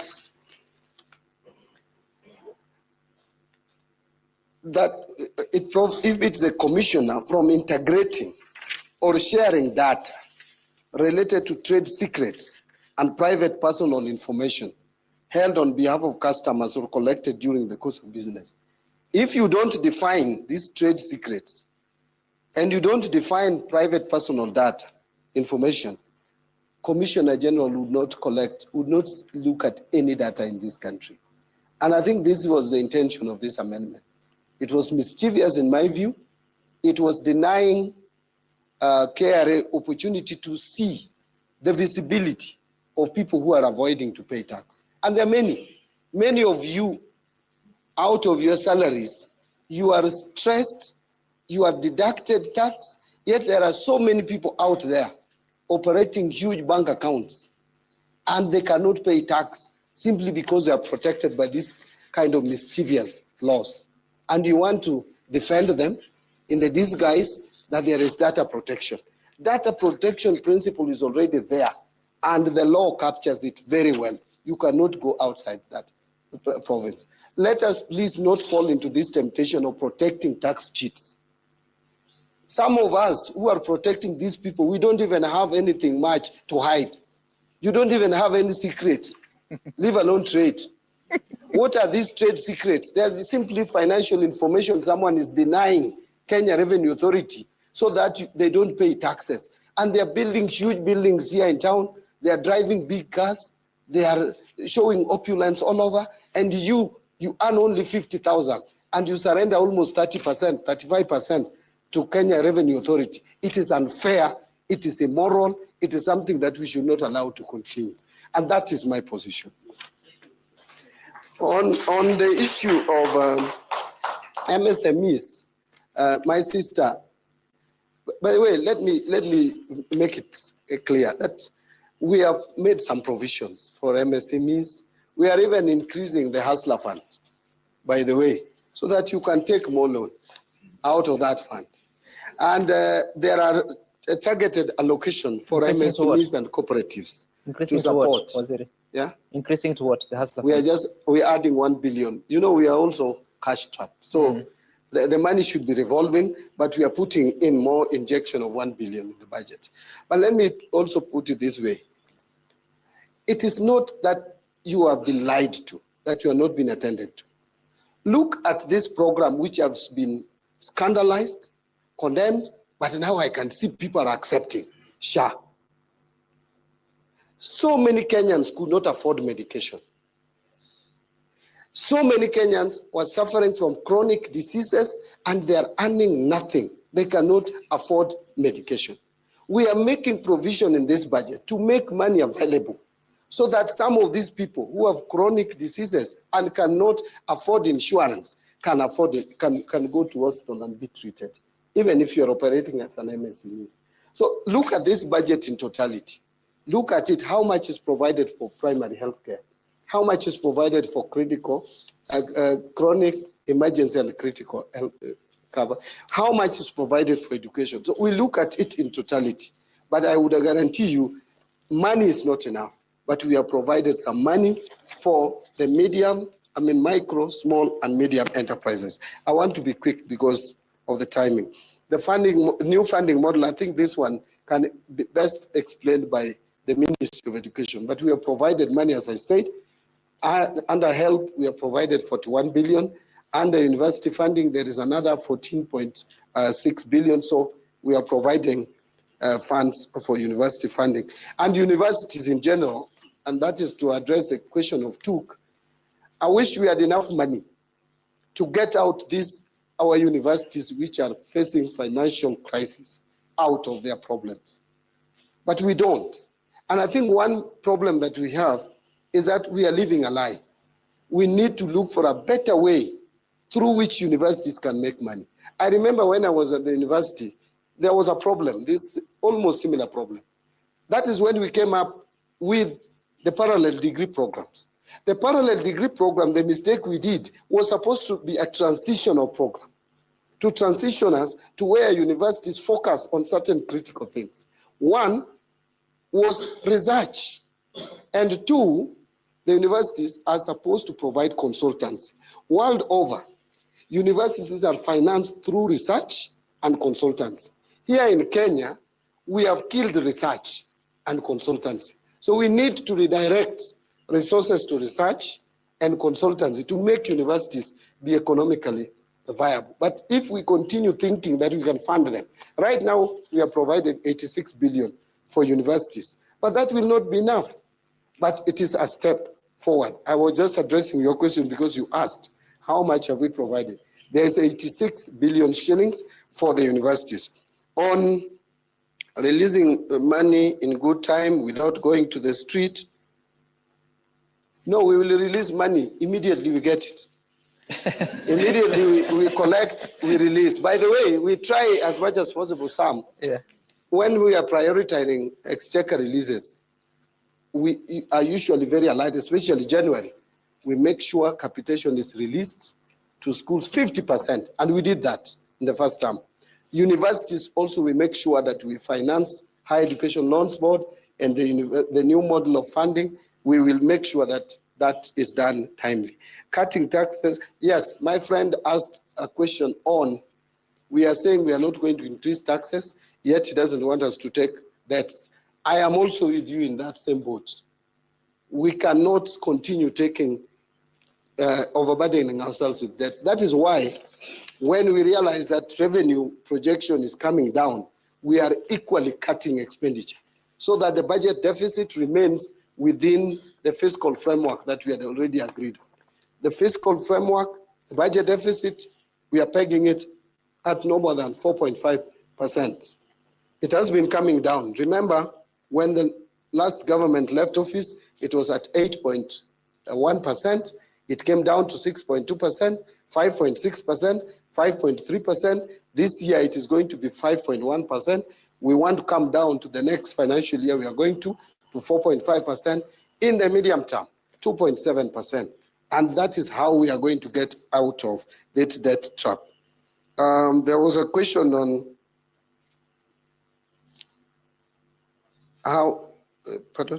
how is this finance bill helping the livelihoods of people in the slums? By the way, it's not even about finance bill, the budget estimates. And I've spoken to that already. I've given a number of examples of how much we are targeting the poor.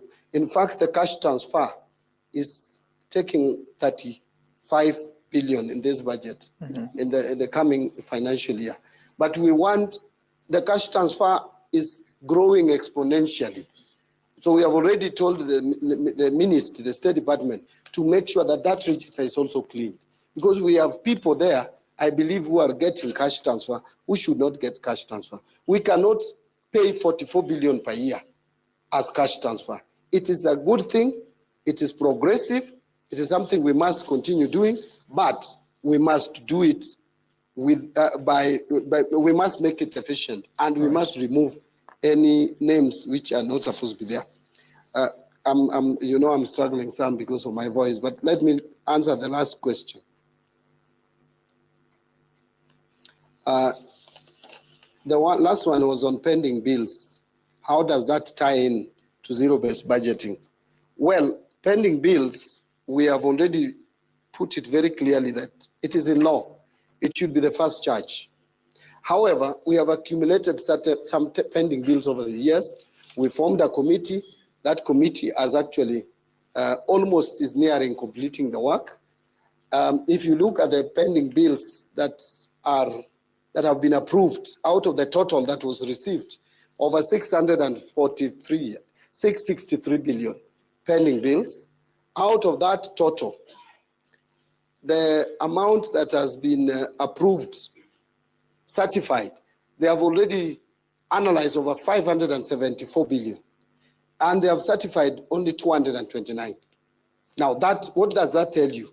If we didn't form this committee and we had money to just pay, we would have paid more than 50% of fictitious bills, probably. Now, this 229, the ones under the road sector is about 80 billion, which we are already sorting out. We went out, raised some money, and we are paying all road contractors their pending bills. The remaining amount, which is about 148 billion, the government has already made a commitment, but we are going to have a cabinet meeting to pass it. So I don't want to make a commitment here until the cabinet passes it. We want to make sure that we pay all the pending bills to bring back liquidity to the economy. Immediately the cabinet takes a decision, then that will be communicated to Kenyans, that they will know and understand, they will get to know when these bills will be paid. So let me just get clarity there. So 229 billion shillings has been certified. Yes. So will you require a budget to allocate resources for it? How will you do that? I want to, I actually wanted to leave that for the moment because those are the decisions that the cabinet is taking. We have two options. Option A is to bring it to the budget. Okay? Bring it to, actually we have three options. Option number one, put it on the budget there and increase our deficit. Because of course you cannot just be paying pending bills without offering services. That's correct. So it means we'll have to increase our budget deficit to say 6%, which is not desirable. Number two, we could put it what accountants call below the line. Sam, I don't know whether you know that. But what below the line simply means is that this is an amount that is a amount owing. We can get a credit facility, yeah, maybe through issuance of a bond and specifically target it. So it is right there below the line.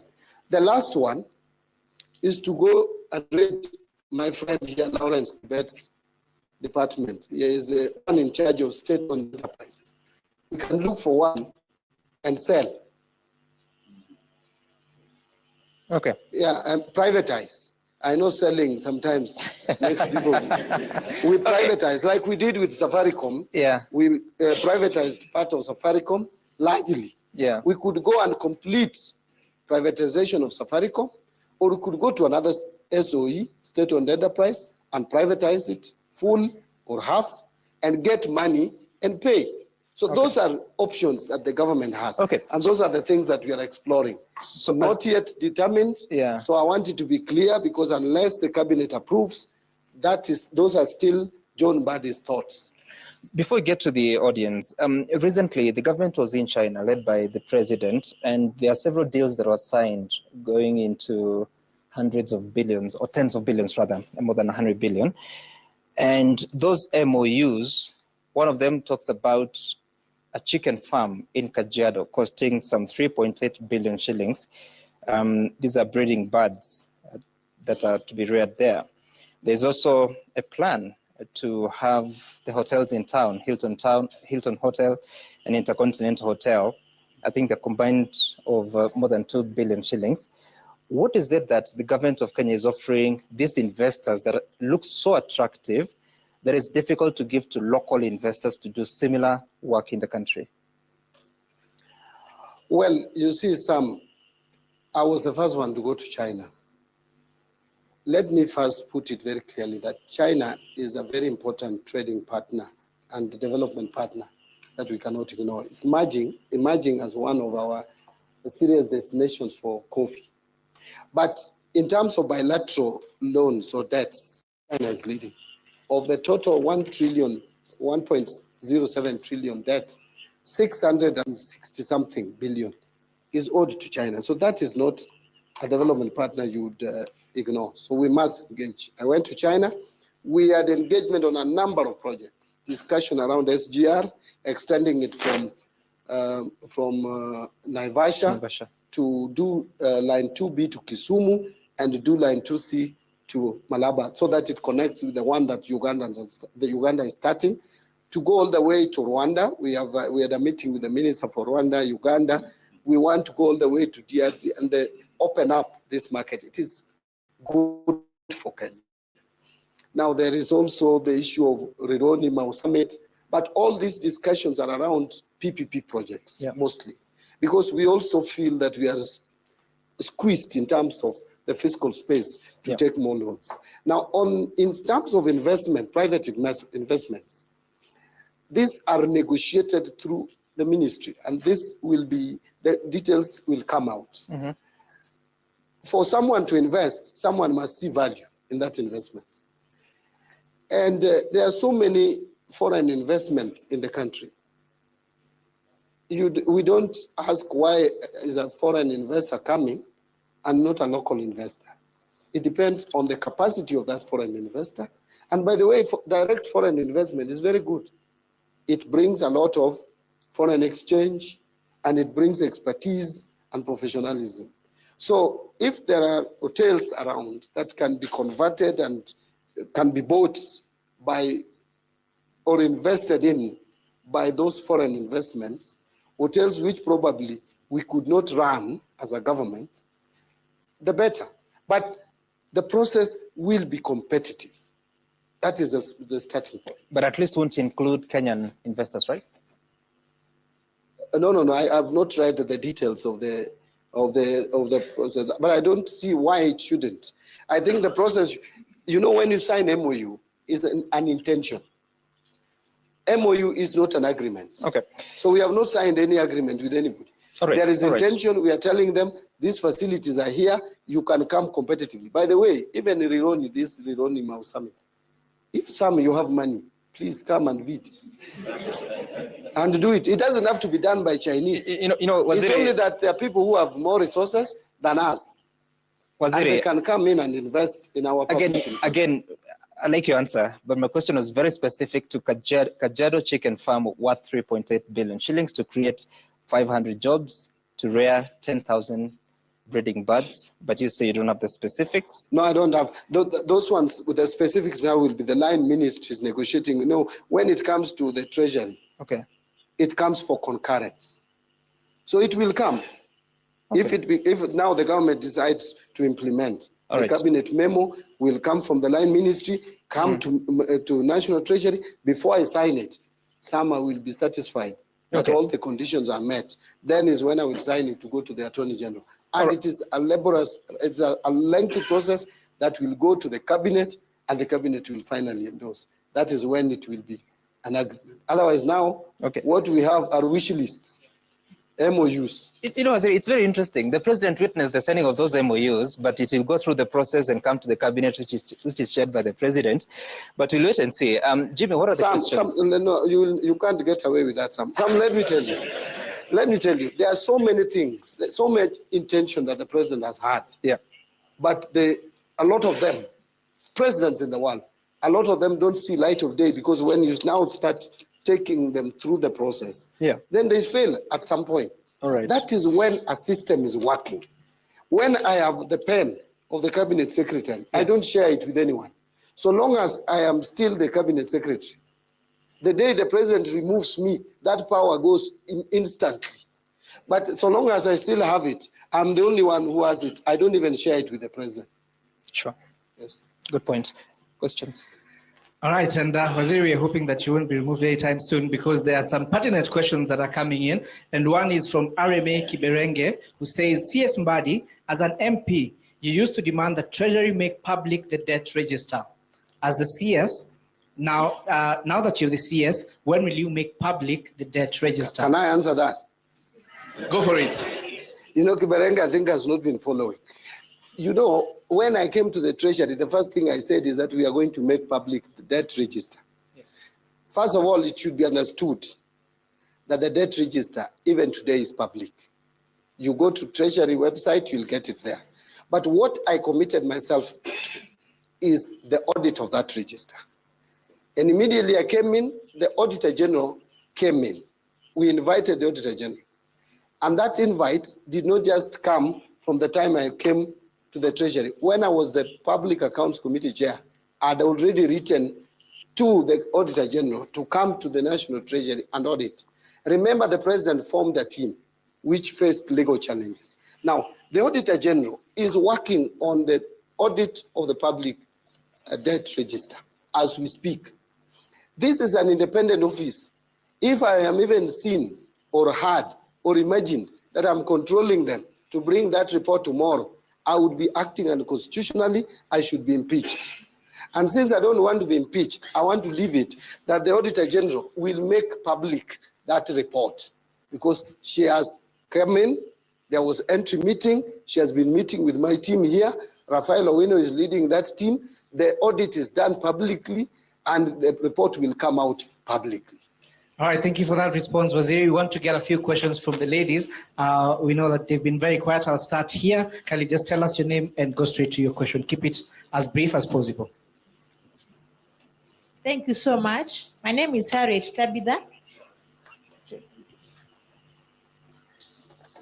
Okay, I'm Harriet Tabitha. I would like to know, how does the finance bill align with the priorities in the National Development Plan, that is bottom-up economy transformation agenda?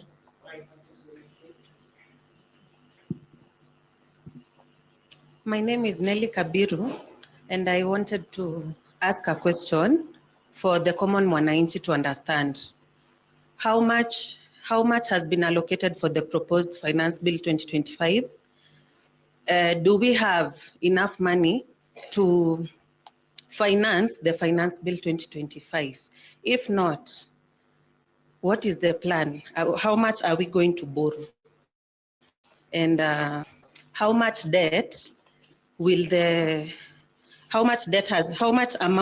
money has been put aside to pay debts that are already existing? Thank you. My name is Jacqueline Angami. Mine is citizen welfare and equity. How does the finance bill address equity, particularly for youth, women, and persons with disability? Is there a plan to reduce tax burden on low-income earners or provide target subsidies? All right, thank you for your questions. We'll take the lady at the far end in green. Kindly, we could just move closer. All right, so just pass out the mic. I'm Cynthia Otiende, and my question is, what do you stand to be the primary goals of the Financial Bill 2025? All right, thank you for your question. And there's a lady right here. Thank you. Simone Charity is my name. I'm the coordinator of Digital Health and Education Network. My question is to Mr. Alan. You mentioned about there being enough public participation.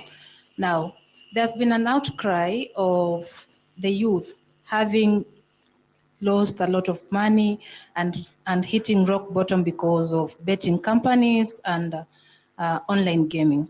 Now, what measures are you taking to ensure that you're going to safeguard and ensure that the youth are well taken care of? At the same time, how best are you going to ensure that you generate income through the betting farms and ensure that the society continues in a better way? Thank you.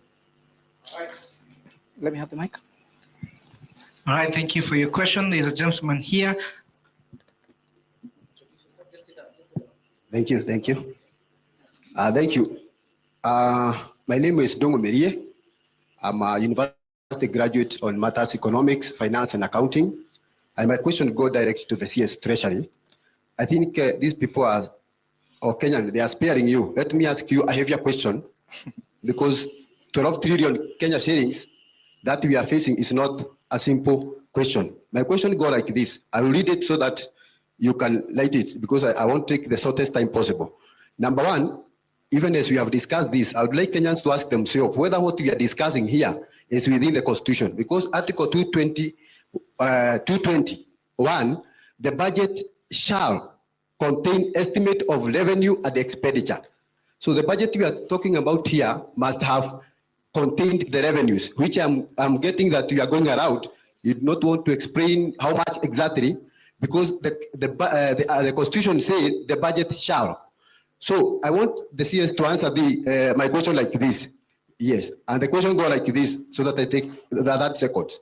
There is the four CRABs financiers, which is the Paris CRAB, which contain IMF, World Bank, bilateral, which give bilateral and multilateral loans. We have the Chinese CRAB, who are in the expenditure of our budget estimate. We have the London CRAB, which give us the Eurobond, the syndicated loans, the Citibank, Standard Chartered, Trade Development Bank. And the other CRAB is Chinese CRAB, and we have domestic CRAB. So my question is, CS, now that now that you have the finance bill, the finance budget, the budget for 2025-2026, you know, if you look on March, the Parliament revised our debt payment upward from 1.8 trillion to 2.04 trillion. And it revised down the revenue estimate to 2.7, and now it is 2.58. That means the estimated, the revised debt payment and revenue estimate means that the revenue, the debt payment is collecting about 79%, which is 80% of our revenue go to debt payment. Now you have given us a budget estimate of 4.3 trillion. If you look at on our constitution, it says in PFM Act 2012, section 15(2), that every borrowing must be of development expenditure. So if you have this estimate, the question is, how will you budget this budget if the constitution does not allow you to borrow any money that is not for development? If the debt payment estimate for this year is 2.2 trillion and the actual tax revenue, which you realize even this year, 2024-2025, is around 2.2 trillion. But you judge me when you finalize with your account. So how will you finance the 4.3 trillion without borrowing money that will go to the current expenditure, which is against our constitution that we promulgated in 2010? All right, your question is very clear. Jimmy. Okay, thank you. Two final questions here. Thank you. I'm there are Grace. too many, I'm even losing track. Thank you. I'm Grace. My question goes to Mr. Alan. You mentioned that most of the youths are actually not informed about this financial bill and the process of it. So, which means it's a crisis to our country because the youths are our next leaders. So, what I would like to ask is, what are you exactly doing as the representatives of the youths up there to bridge that information gap among the youth? Thank you. All right, thank you very much. And of course, Sam, just let's close with this young lady. Well, thank you. Okay, I'm Machuma Susan from St. Paul's University. And my question is, we've had so many industries, for example, the pan paper in Western Kenya, which collapsed like 10 years ago. And every time the ministry plans and budgets for developments, it's included.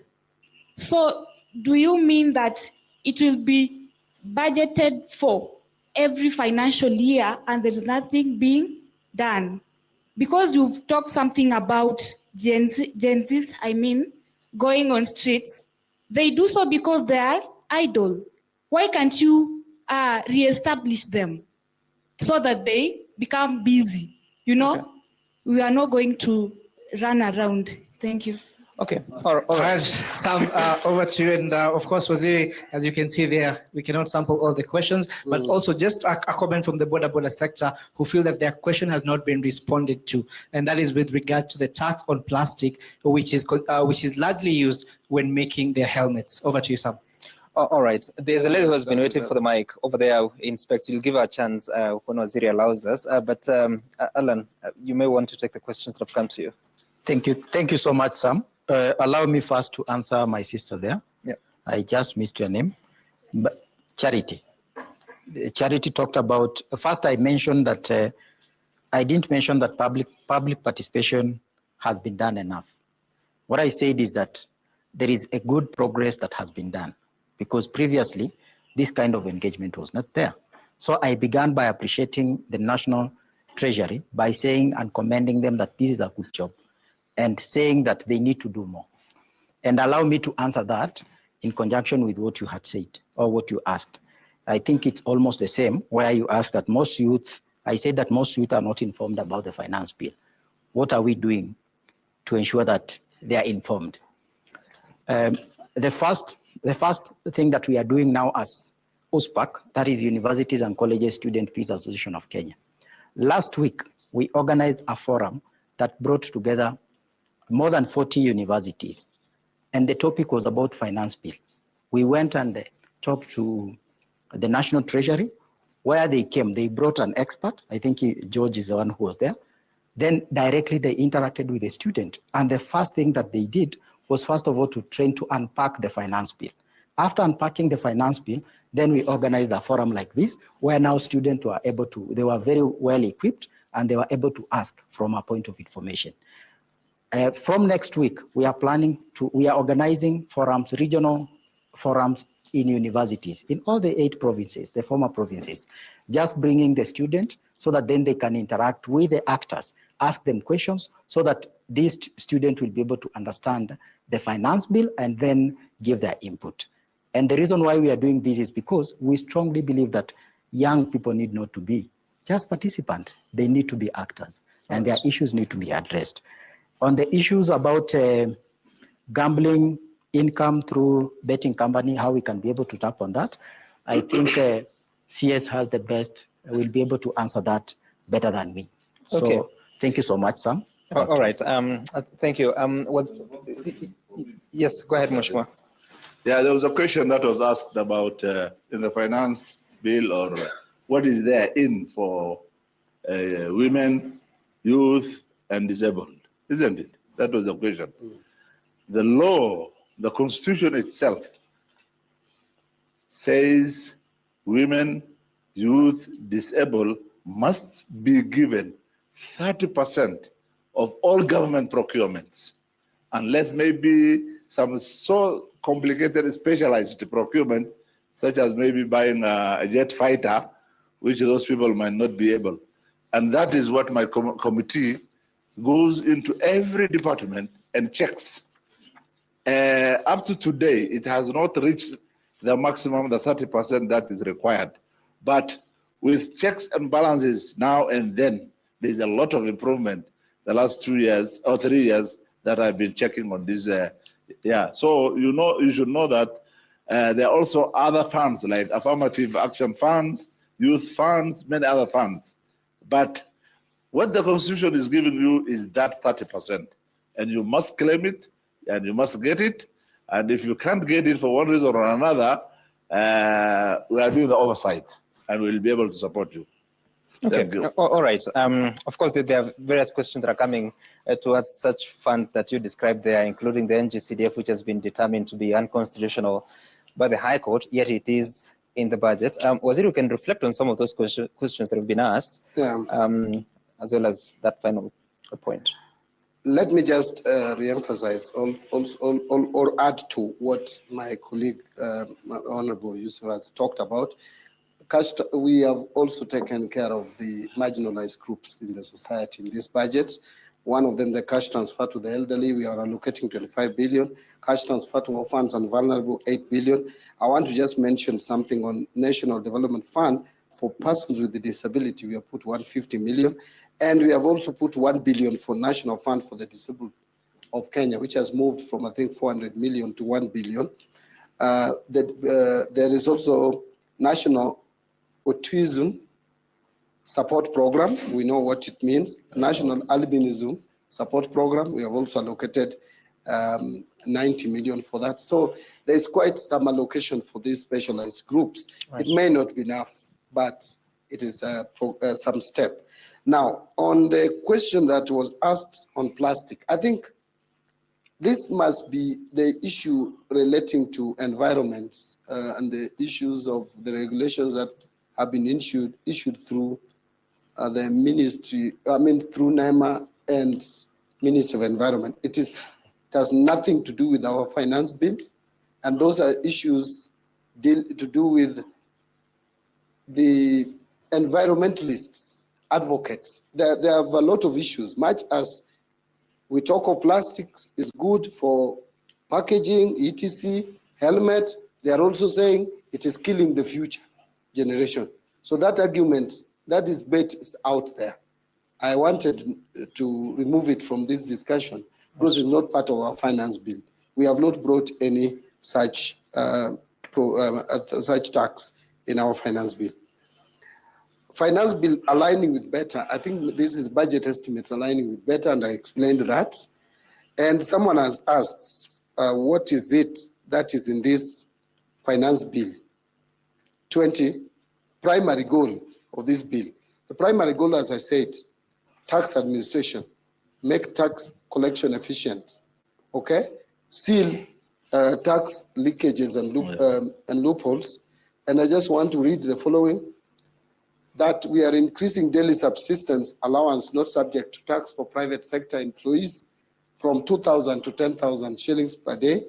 It has been 2,000 shillings from 2018. We are increasing that for those who are working in the private sector, because public sector, SRC keeps on revising upwards. To avoid discrimination, we are doing that. Some, I think you belong in that category. So that is a plus for you. Exempting all gratuity, whether paid by public or private employers, from tax. Yeah. No gratuity will be taxed. When you're getting your gratuity, you get it full, you go home. Whatever your age. Whatever the age. Allowing 100% deduction in the first year of use, that I said, allowing deduction of mortgage taken to construct a house. Remember, today, if you take mortgage to buy a house, up to 30%, 30,000 interest paid on that mortgage, up to 30,000 per month is allowable for tax. But if you use the same mortgage to construct a house, it is not allowable. That is unfair. So we are saying, if you use mortgage, whether to construct or buy, it should be the same. Allowing advanced price agreement that I talked about, NIFCA certified companies. Kenya is becoming a regional hub, in terms of financial hub. So we want to promote investment in Kenya, financial investment. US is a big economy, largely because it is leading in financial services. Kenya must lead in financial services. We are providing serious tax reliefs for those who are coming to invest here, huge amounts of money, 3 billion shillings, reinvesting 250 million per month, per year. We give you tax relief. If you employ 70% of Kenyans at managerial level, we will give you that relief. Reducing digital asset, I said. Now, today, we said SHA should be allowable for tax purposes, isn't it? But there is nothing that forces employer to deduct that before computing your tax. So you find yourself paying payee, which you should not pay. Then at the end of the financial year, when you file returns is when you go to KRA to claim. Now we are making it a condition. Any allowable, any relief we have given to Kenya, employer must deduct. If they don't deduct, they are culpable. So there are so many things that are in this bill. Let me move quickly to go to the tough questions, as Ndungu had put it. Now, there was a question on how to address equity. I think that I will maybe close with. How shall we? He said that this is unconstitutional. Ndungu, I want to persuade you. There is nothing unconstitutional about what we took to Parliament. That Article 211, we have complied with it fully. Estimates of revenue and expenditure were tabled, not just expenditure. Go and check the documents, both revenue and expenditure. And the revenue, we are projecting total revenue collection of 4,239,000,000. That is expenditure, sorry. The total revenue in terms of ordinary revenue is, let me just give you the figures so that you may know that Sam, I hope I'm not taking your time. That's okay, you can find it. Yeah, it's here. So in terms of expenditure, the total is 4,239,000,000,000. In terms of revenue, it is 3,316,000,000,000. And that 3,316,000,000,000 is composed of 2,756,000,000,000 for ordinary revenue and 559 billion for other, what we call appropriation in aid or other non-tax revenue. Then there is 46.9 billion grant. Then now we have net foreign financing, and that I will address your second question, of 284 billion and net domestic financing of 591 billion.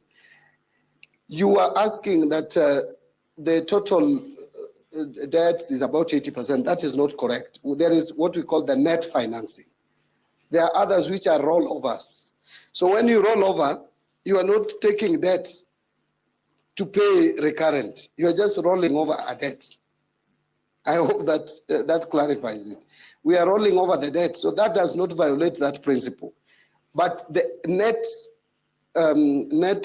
domestic debt and net foreign debts are within the allowable provisions. Now, you asked about the clubs. I think what you meant is simply multilaterals. You've talked about World Bank, IMF, African Development Bank, and OPEC. Then you have bilaterals led by China. I don't know whether that is the one you call the China Club. China is the biggest, but there are others like Japan, like Italy, etc. Those are bilaterals. Then now you come to what we call the commercial debts. The commercial debts that includes now the Eurobond. There is a Panda bond we can get. Now, recently we took from UAE, that's a commercial debt. And then finally we have the local or domestic debt. All this, you must balance it in a way that respect the fiscal deficit, the fiscal framework, and also that would help you grow the economy and not to crowd out the private sector. So we are very balanced in the way we mix this budget, the debt mix, because you have to weigh the risks. Each of these debts has a risk component. If you go external, which is dollar calibrated or in foreign currency, the moment something happens to your currency, like it happened recently, then the debt shoots immediately. Remember, by shilling appreciating from 159 to about 129, we reduced our external debt from 6 trillion to 5 trillion without paying. If the reverse happens, it is disastrous. So you need, as you go for external, you must also balance it with domestic. But domestic also, if you go too much domestic, then you crowd out the private sector. Now that is where you now need brains. You need people who would now manage the mix in a way that does not hurt the economy. And that is exactly what National Treasury is presently doing. We are trying to manage, and even manage liability. Like what happened last year would have not happened if those who were in office then had foreseen that there was a time that would come to pay Eurobond, and we should not give a signal that we are not able to pay that Eurobond, which sent a wrong signal to the economy, and that almost crashed our shilling. That is why recently, in March, we decided to liability manage a debt that is maturing in 2027. We paid it this year. Why? Not because we had so much money, but we were being proactive enough to avoid causing economic disaster going forward. Sorry, did you say that you're not borrowing to pay recurrent expenditure? No, we are not borrowing to pay recurrent expenditure. Where are you getting that? How much borrowing will you do in 2025, 2026 in total? The total borrowing will come to about 284 plus 591. That takes you to 870, thereabout? Yes. How much is your development expenditure? It's 700 and some amounts. It's less than your borrowing? Yes. So where but remember, we are transferring money to counties, which also has development budgets. That is what many people don't talk about. So in totality, development budget is covered by our borrowing. Okay, all right. Very interesting answer there. It's already Wednesday. Do you have a minute for the lady? She had a burning question. The last one. Good evening. My name is Faith, and my question goes to Aziri. What new provisions does the bill introduce concerning public debt management and public-private partnerships?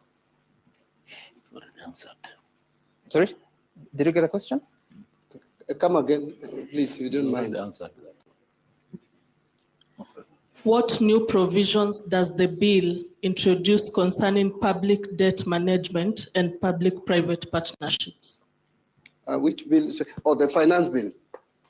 I don't think there is any specific provision in the finance bill that deals with the public debt management as such, because I think we have enough legislation in place to deal with public debt management and also public-private partnership as a standalone statute. It has a law that governs it.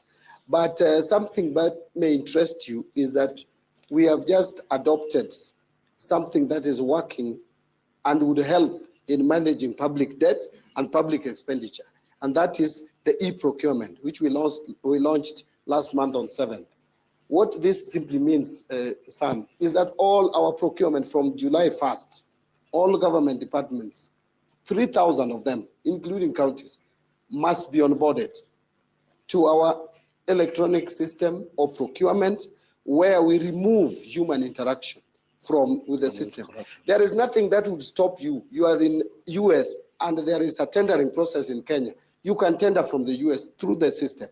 So that this thing of carrying cartons and cartons of books where someone can come and remove one page and disqualify you ceases to exist. People can now see how you are tendering through the system. Even evaluation can be seen. You can even trace how evaluation is done. If you are losing the tender, you just see, I have lost this fairly. That is likely for areas where it has been applied. Okay. Experience has shown that in the first 1 year, you can cut expenditure on procurable goods and services by about 10%. Okay. So it means if, for example, you procure 1 billion, if you procure 1 billion, you can save 100 million.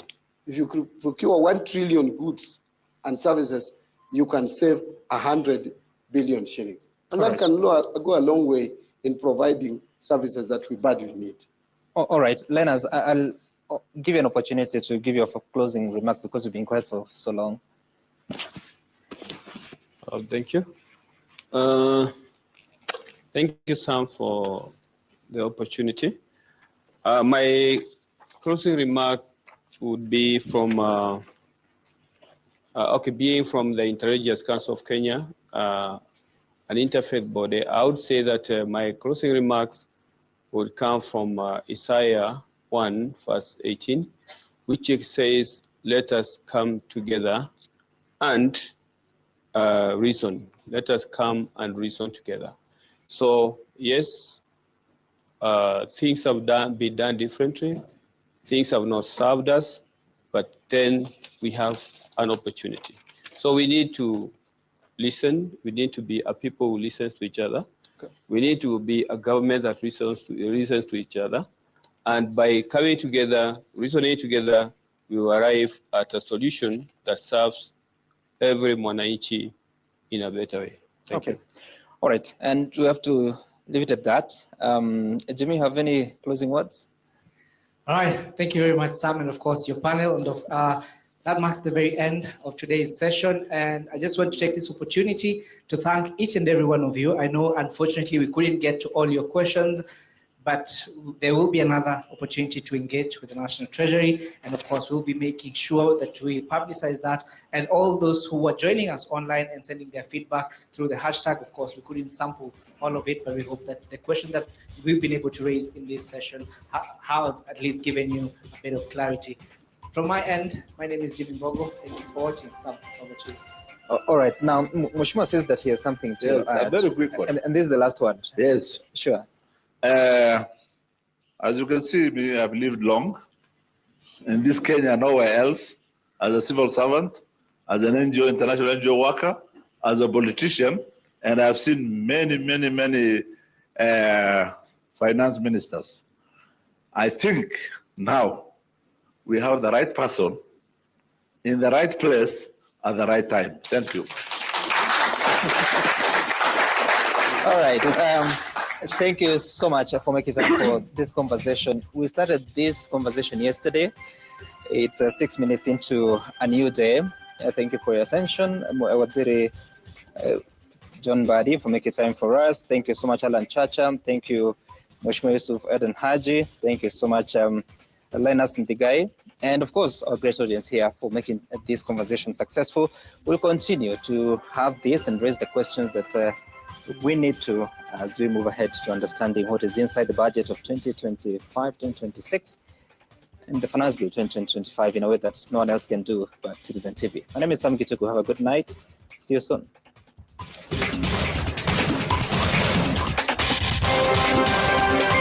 Tonight. The show that gives you an opportunity to air what you feel and think about the latest development on our political front. Well, a lot is taking place so fast. Therefore, everybody must work hard to stay on the cutting edge as far as making sense of our politics is concerned, and of course, remaining on top of all matters. Tonight, this is Sound Candy Talk Live.